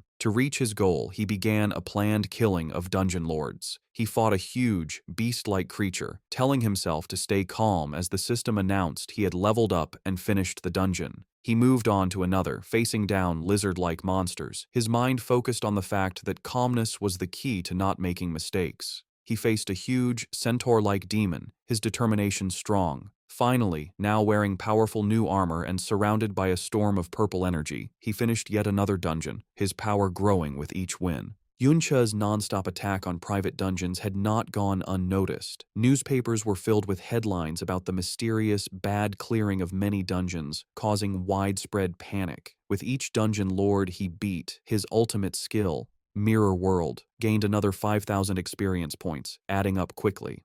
The media called the unknown person the Dungeon Vandal, and the authorities had started a high-level investigation into the matter. In a hidden safe house far from their old lives, the members of the Qiao family read the news. Qiao Li looked at the paper in disbelief, wondering if it was all Yun Che's doing. The second granduncle, his face full of worry, realized the truth. He understood that the sudden clearing of so many dungeons would eventually be connected back to the incident they were involved in. He concluded that Yun Che was purposely drawing the Ding family's attention to himself to create a big distraction. With a rush of emotion, the second granduncle realized how much Yun Che was sacrificing. He was doing all of this for them to make sure they could escape to safety. The family thought about their new life. They were in a secret place, a journey of several days from the Ding family's influence, and had managed to hide without leaving a trace. A feeling of hope began to grow. Qiao Li was still amazed that Yun Che would do so much for them, while another male relative expressed his relief, believing they no longer had to live in constant fear and were finally safe. For a short moment, they let themselves believe they could finally be free of the Ding family's control. Their hope was violently destroyed. A huge explosion shook their safe place, the ground shaking beneath them. As the dust and smoke cleared, a scary silhouette appeared in the rubble, his voice full of condescension as he asked if they really thought they could get away from them. The intruder stepped into the light, revealing himself to be Ding Hao, the level 42 second head of the Ding family. He sneered at the terrified family, questioning if they believed the Ding family would be stupid enough to chase after the criminal. He declared that even if they weren't directly connected to the vandal, the simple act of daring to escape the Ding family was a crime in itself, and he had come to deliver a greeting. His face twisted with anger, his eyes glowing red with evil intent. He mocked them, asking if they had really underestimated the power and reach of the hero's family. A huge armored boot slammed down near the scared family members. Ding Hao called them delusional traitors. He then gave his final, devastating news. They had already tracked down the so-called criminal. The scene cut to a huge, heavily guarded complex, the Hero's Dungeon, where Yun Sha and Yun Yin were seen watching from a distance. At that very moment, Yun Che, now level 42, stood at the entrance to that same dungeon. His journey had led him here, and with a voice full of cold determination, he announced that he had come for Ding Kun. As he prepared to enter, a final message appeared. His non-stop efforts had paid off. His hidden skill, Mirror World, had finally reached level 3. Having reached his goal, Yunche stood with Yunsha, looking at the heavily guarded hero's dungeon from a distance. He knew the private dungeons he had been clearing were only in the level 30 range, and continuing to farm them was an inefficient way to level up. The problem was that all other high-level dungeons were like this one, state-controlled and heavily guarded by the military, with a 2-kilometer perimeter that no one could get near. This was a major obstacle, as his mirror world skill was limited. He knew that when he entered the parallel world, he could only explore within a 200-meter radius of where he entered, making it impossible to sneak past the wide security area without being seen. Turning to the person he had arranged to meet, he realized he would have to rely on Yunsha for help. Yunsha, with a playful and knowing smirk, correctly guessed what he wanted. She asked if he had invited her all the way out here just to get her to take him inside the dungeon, before cheekily telling him it was impossible. She explained that no matter what he knew about her, even she couldn't simply walk in without a proper pass. At that moment, Yunche showed her 2 temporary access permits, the same ones he had stolen from the Ding family. He had come prepared. Seeing this, Yunsha took the passes. However, she pointed out a key detail. A temporary pass needed an official escort to avoid being investigated. Her expression then turned serious, her eyes glowing with intensity. She asked him for his real reason. Why did he need to get past the Ding family and enter this specific dungeon so secretly? Yunche began to explain, pointing to a distant mountain. He reminded her of what she saw in the traitor's dungeon, the heroic last stand of Chao En. He argued that since Chao En was clearly not the evil person propaganda said he was, it was very likely that the entire story of the rebellion was also suspicious and worth looking into. Yunsha was not convinced by Yunche's explanation. With a flat expression, she asked if he was treating her like a fool. She began to list the problems with his story, pointing out that it made no sense for him, a total stranger, to risk upsetting a powerful hero just for Chao Ji. More importantly, she reminded him that he had already broken into the Ding family's home before the events in the traitor's dungeon ever happened. She questioned him, asking if he was trying to say that he had somehow foreseen the truth about Chao En and had stolen the access passes ahead of time just for this. She then revealed another key piece of information she had. Not long ago, Dingay had entered that same traitor's dungeon specifically to cause trouble for both Yunche and Chao Ji. However, he had gone missing shortly after and had not been found since. Putting all the pieces together, Yunsha looked at him with sharp, analytical eyes. She concluded that his actions were clearly not those of someone just trying to confront a hero. Instead, it seemed he had a deep, personal hatred towards the hero himself. As she spoke, her gaze hardened. A slow, dangerous realization came to her as she connected the final dots. She noted his name, Yunche. Her eyes narrowed as she voiced her suspicion, asking if he was somehow related to the original traitor from the rebellion, who was also named Yunche. Yunche met her accusation with a playful, disarming smile. Instead of answering directly, he turned the question back on her, pointing out that her last name was also Yun. He asked if that meant she was also related to the famous traitor. The counter question clearly made her nervous. She stammered, insisting that she hadn't done all the suspicious things that he had. Then, in a moment of frustration, she revealed a secret. Her last name wasn't actually Yun. She confessed that she had only changed her name to avoid being bothered. Yunche immediately used her confession, playfully pointing out that if her name wasn't real, how could she be so certain that his was? His tone then shifted, becoming more challenging. He reminded her that her attitude wasn't like someone asking for a favor, and questioned if she wasn't afraid that he might just reveal her own secret. Regaining her composure, Yunsha held up the access pass with a cool, threatening smirk. She warned him that if she were to simply report him to the guards, he would be the one who was truly finished. The two stood in a tense, silent standoff, their secrets and threats hanging in the air between them. When Yunsha threatened to expose him, Yunche simply smiled and stated with confidence that he believed she wouldn't do it. This left her flustered and annoyed. He explained the reason for his trust, reminding her of her actions back in the dungeon. He believed that someone who would risk their own safety to protect fellow students would never side with people like the Ding family. To prove his point, he offered her the diary he had stolen from their home. He revealed that it contained evidence of the many evil deeds done by the descendants of the hero Ding Kun, who used their family's reputation to bully and harass innocent people. Yunsha took the diary but was unimpressed, asking if that was his only reason. She claimed that if he was counting on her sense of justice, he was wrong, as she didn't care about such things. With a superior smile, she mocked him for being so naive as to place his life in someone else's hands so easily. She then asked him a sharp, personal question. Had he ever experienced betrayal before?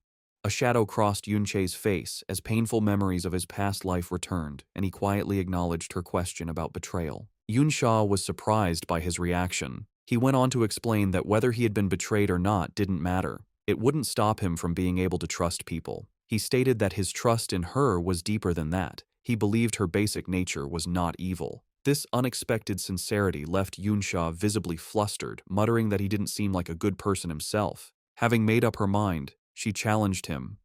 She told him that if he truly trusted her so much, he should follow her. She dared him to see if she would change her mind and betray him along the way.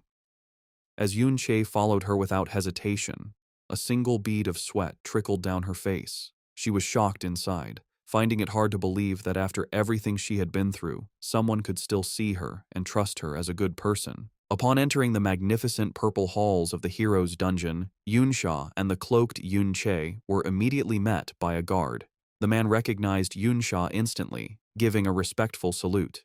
He welcomed Miss Yunsha, informing her that the hero had been expecting her for several days and that she could go directly inside. However, the guard's friendly attitude quickly turned suspicious. He noted that Old Master Ding Dan had just entered moments before and questioned why she hadn't arrived with him. His gaze then fell on the cloaked figure with her, asking if he was her guard. He quickly tried to explain, stating that he wasn't doubting her, but Old Master Ding Dan had given specific instructions. He had warned them that a number of temporary passes had been stolen from the family, so they needed to be extremely careful with all visitors. Yunsha became annoyed, confronting the guard and asking if this was an interrogation. The flustered guard immediately denied it. He then revealed the main reason for the high security. They had received an official notice from the authorities. The malicious criminal who had been rampaging through private dungeons was reportedly heading towards the hero's dungeon. Hearing this, Yunsha shot a knowing, amused smirk in Yunche's direction, fully aware of the irony of the situation. The guard continued his frantic explanation, insisting it was all a routine procedure for her own safety. Yunsha let out a quiet sigh and turned to Yunche, whispering to him that the guard seemed very determined to investigate him now. Faced with the guard's insistence, Yunsha laughed and playfully put her arm over the cloaked Yunche, telling him to go ahead and let them check. She then leaned in towards the guard, her eyes glowing with authority, and condescendingly asked if he truly believed she wouldn't be able to recognize her own guard. She continued to mock him, suggesting that perhaps she was a fake and inviting them to check her as well. Completely intimidated by her display of status, the guard stammered that he wouldn't dare. He quickly agreed that if Miss Yunsha was so certain, then there could be no mistake, and he waved them through. As they walked past the guards, Yunsha let out a quiet, satisfied sigh. While passing through the dungeon's portal, she thought to herself that Yunche's true identity must be even more important than she had first imagined. Once they were safely inside, she turned to him and stated that based on the trust he had placed in her, she had fulfilled her promise and brought him in. She added that she would not interfere with whatever he planned to do next. However, she made it clear that her help ended there. Yunche simply thanked her. He then summoned a cloaked, skeletal undead minion and told her to take it and leave. He explained that by doing this, anything he did from that point on would not be connected to her, protecting her cover. Yunche then vanished. Yunsha seemed slightly impressed by his thinking, remarking that he had some conscience after all. After she left, Yunche immediately entered the mirror world, the familiar blue-tinted landscape appearing around him. Now uncloaked, he looked at his system, a new, reversed skill displayed before him. With a look of grim satisfaction, he stated that he could finally put his new power to use, the power from his newly upgraded Level 3 Mirror World skill. Yunche looked at the system window showing his hidden skills. His ultimate skill, Mirror World, had reached Level 3. He decided to test his new power, activating the Level 3 Mirror World. The system announced it was setting up a secret area. Inside this new dimension, Yunche found himself facing ghostly copies of powerful monsters, some as high as level 45. He realized the new function of his skill. The level 3 Mirror World could copy the monsters found in the real world's dungeon. This meant he could now fight and train against these powerful copies. Yunche summoned his own undead minions to fight with him. He realized that with this new ability, he could freely farm experience inside the mirror world, without any risk of being found in reality. After some training, he left the parallel dimension and returned to the real world. A lot of notifications appeared, showing that he was still gaining experience. He understood another key benefit of the upgrade. His undead army could stay inside the mirror world to continuously kill monsters and gain experience for him, even while he was back in the real world. With his undead army now leveling up for him automatically, Yunche turned his attention to his surroundings. Alongside the spirit of Chaoen, he stood on a cliff, looking over a vast, grand castle city built within the dungeon itself. He was surprised to find such a city in a secret area and decided it was the perfect time to investigate. As they walked through the woods, Yunche remembered the information he got from the Ding family's diary. He figured this city must be where his target, Ding Kun, lived. He thought about how little he really knew about the so-called hero. He thought that all he knew was that Ding Kun reached S-class many decades ago and hadn't shown his true strength in public since. Even a high-ranking family member like Ding Gai did not know the hero's full power. Yunche knew that having more detailed information would give him a much greater chance of success in his quest for revenge. He found it strange, remembering that in his past life he knew of every person who had reached S-class rank. Yet Ding Kun seemed to have appeared out of nowhere. Hoping for a clue, he turned to the undead spirit of his old friend. He called him by his nickname, Ben, and asked if he knew who Ding Kun was. However, the spirit of Chaoen could only tilt its head in confusion, unable to answer. Yunche expressed his disappointment, wondering if his attempt to talk with his undead friend was still useless. He thought that when his SSS rank skill, Mirror World, reached level 3, the intelligence of all his undead minions was greatly improved. The improvement was most obvious in the spirit of Chao Ben.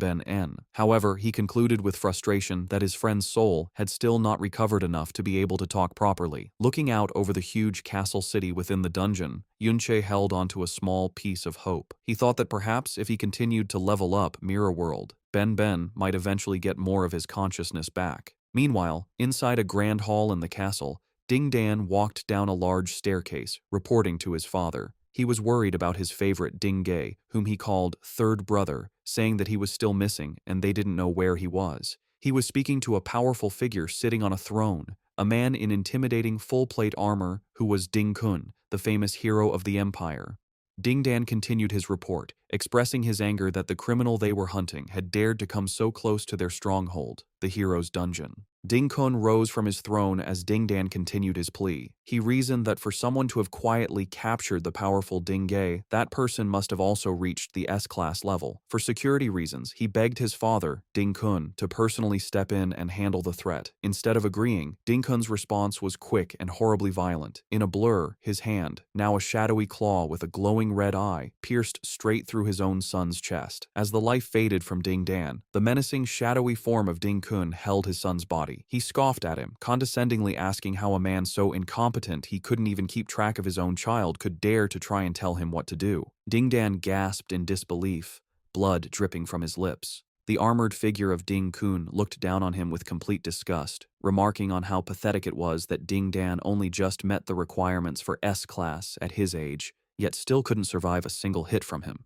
He continued his cold speech, revealing that the only reason he even bothered to keep such a waste like Ding Dan around was just to look after his grandson, Ding Gai. He scolded the dying man more, saying that not only had he failed in that simple task by losing Ding Gai, but now he expected Ding Kun to clean up his mess.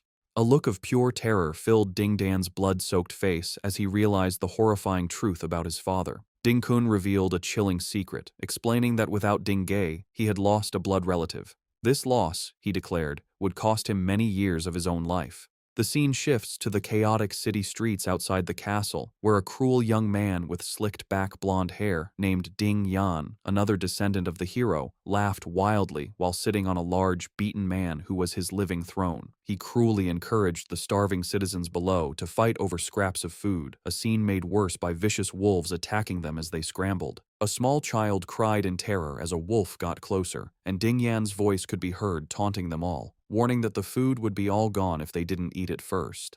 A tall, hooded figure, a level 60 enforcer named Nancy, appeared behind Ding Yan and called him Young Master. Nancy pointed out that Ding Yan's pet, the man he was sitting on, hadn't eaten meat in several days, and he made a dark suggestion. From a distance, Yunche and the spirit of Chaoen watched the horrible scene.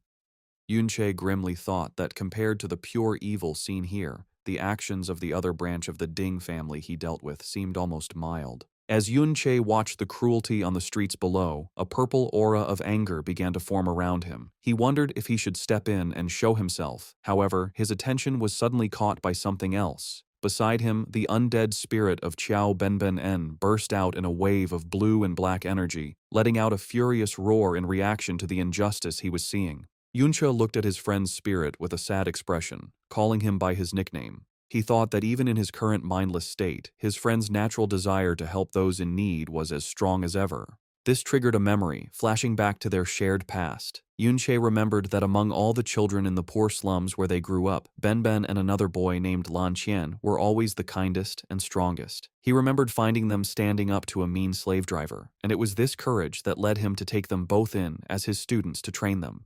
His hope was that they would grow strong enough to help others in the future. The memory faded, and back in the present, Yunche was filled with a deep sense of guilt. He blamed himself, thinking that it was his fault that his friend was turned into this undead form. Just then, the spirit of Qiaowen turned to him and managed to say a broken, questioning name. Lan Qian? Yunche was completely stunned by this sign of returning consciousness. He grabbed his friend's spirit, desperately asking if his mind had returned and if he could talk. But the spirit only managed to say another broken word. Ding. Suddenly, the spirit of Qiaowen exploded with a huge surge of blue energy. It struggled, but finally put together a horrifying truth, declaring that Lan Qian is Ding Kun. The truth hit Yunche with the force of a physical blow, his eyes widening in absolute shock and understanding. The scene cuts back to the throne room, where the armored figure of Ding Kun stood over the body of his son, Ding Dan. After wiping the blood from his gauntlet, he spoke the name Yunche.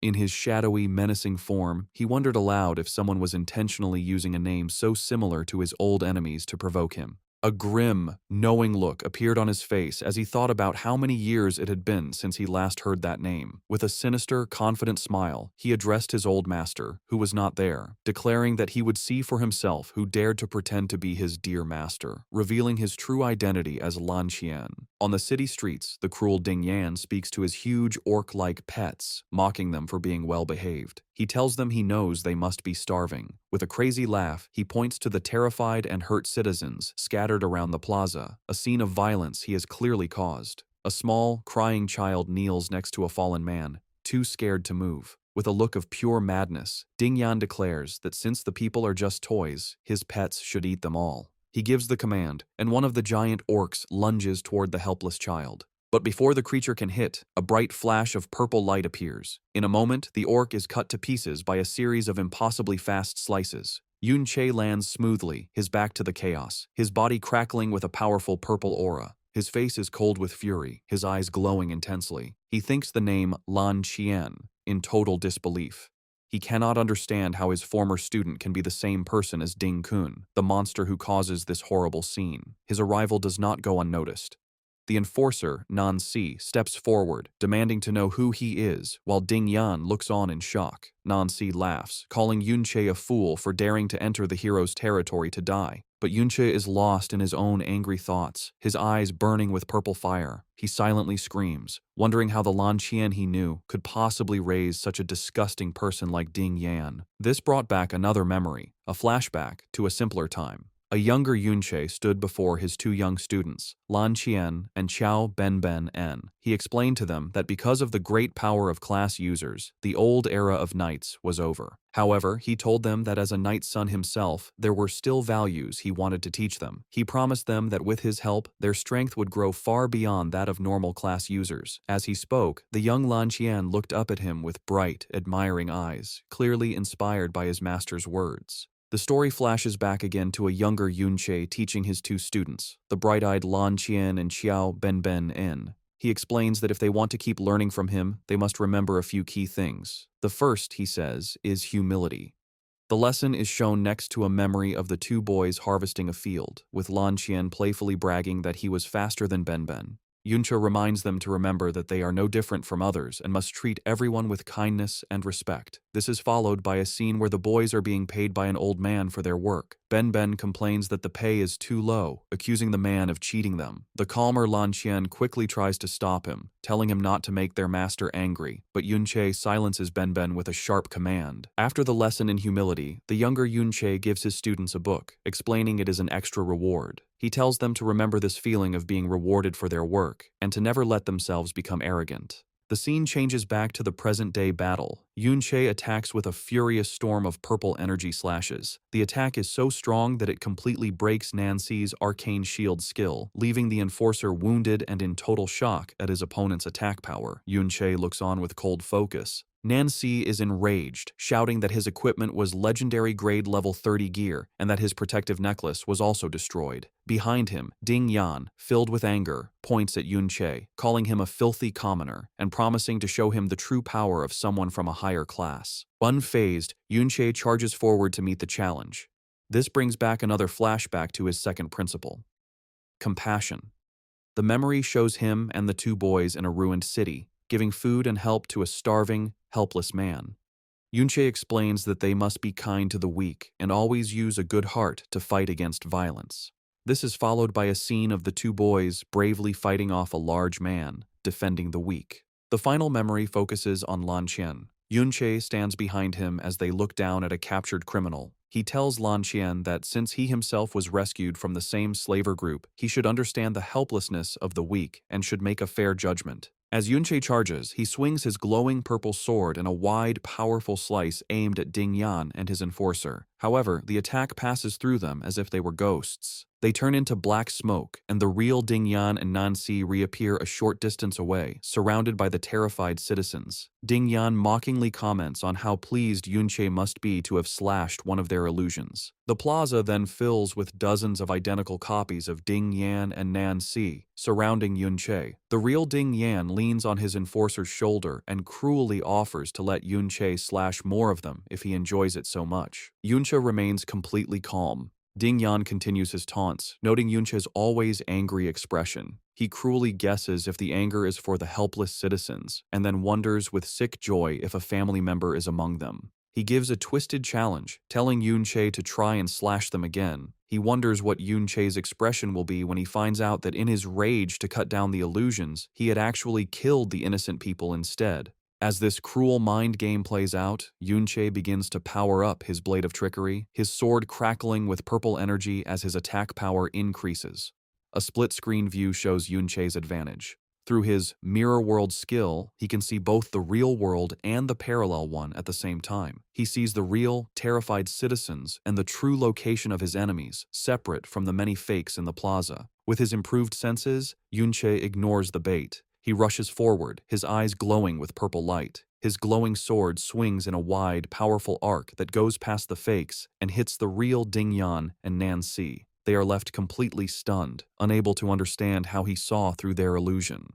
The story flashes back to Yunche's third and final principle for his students: courage. The memory shows a young Lan Qian and a young Chao Ben standing bravely against a large group of monsters. Yunche explains that one must be fearless. He taught them that in the battle against the dangers of dungeons, there is no room for fear. One must fight for what is right. The memory shows the two boys fighting hard, wounded, but refusing to give up. After the battle, the younger Yunche finally appears. An angry Ben confronts him, shouting that they were almost killed, while Lan Qian expresses his relief that it's over. The younger Yunche smiles, telling his students not to worry, as he was always nearby, watching over them. Faced with Yunche's amazing power, Ding Yan immediately panics. He admits that his opponent is strong and, in a show of pure cowardice, orders his enforcer, Nancy, to stop using illusions and act as a human shield to buy him time to escape. As he runs, he screams a threat over his shoulder, warning Nancy that if anything happens to him, his grandfather will surely kill him. Left to face Yunche alone, a terrified Nancy desperately tries to cast a powerful spell, summoning a human delusion swamp.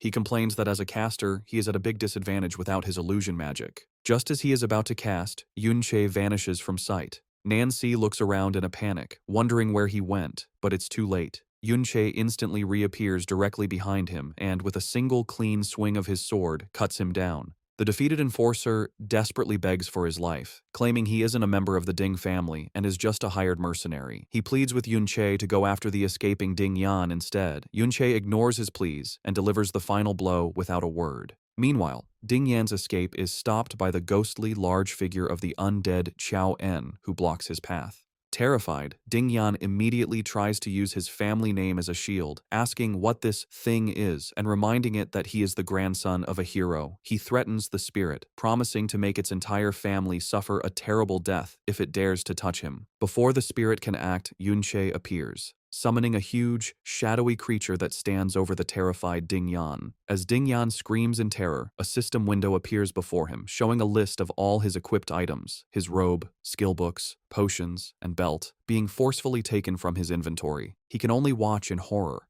asking what Yunche has done to him. The scene is shown next to the final principles Yunche taught his students, a strong contrast to the evil he now faces. The fifth principle was honesty. The sixth was justice. The seventh was honor, and the eighth and final principle was soul. The huge, shadowy creature summoned by Yunche attacks, causing a volley of dark blue energy swords to shoot up from the ground and rain down upon the city. Its target, Ding Yan, lies lifeless on the ground, his time of terror brought to a quick and brutal end. Standing on a bridge looking over the horrible scene, Yunche looks down at the bodies of citizens stuck on spikes. He thinks of his former student, Lan Qian, thinking with bitterness on how he had not only ignored every principle he was taught, but had also betrayed both him and Qiao Ben in the past. His sadness turns to pure rage as he thinks about the evil that Lan Qian has let his own family commit, and he silently screams the painful question of why it all happened. A voice cuts through his thoughts, asking, "Why what?" The shadowy, armored figure of Ding Kun, who is Lan Qian, suddenly appears behind him. Before Yunche can react, Ding Kun delivers a powerful punch to his back, mockingly commenting on how much fun he seems to be having in his secret place. The force of the punch sends Yunche crashing into the castle walls, causing a huge explosion of rock and dust. Buried in the rubble, Yunche immediately begins to heal himself, casting a series of basic heal spells as he checks his new powerful equipment. He is now wearing the spider pearl necklace, the distant roar robe, the nether serpent's pants, the nether cave belt, and the nether cave pottery boots, all while his blade of trickery continues to power up his attack. Bloodied but determined, he pulls himself from the wreckage, his mind still filled with the question for his old student. Lan Qian.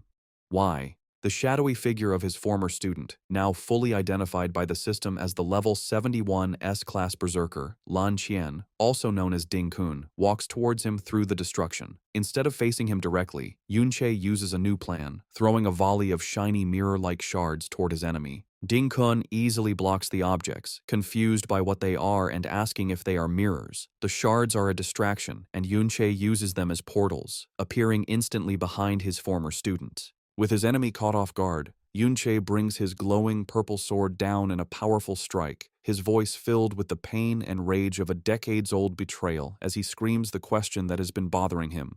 Why did you betray us?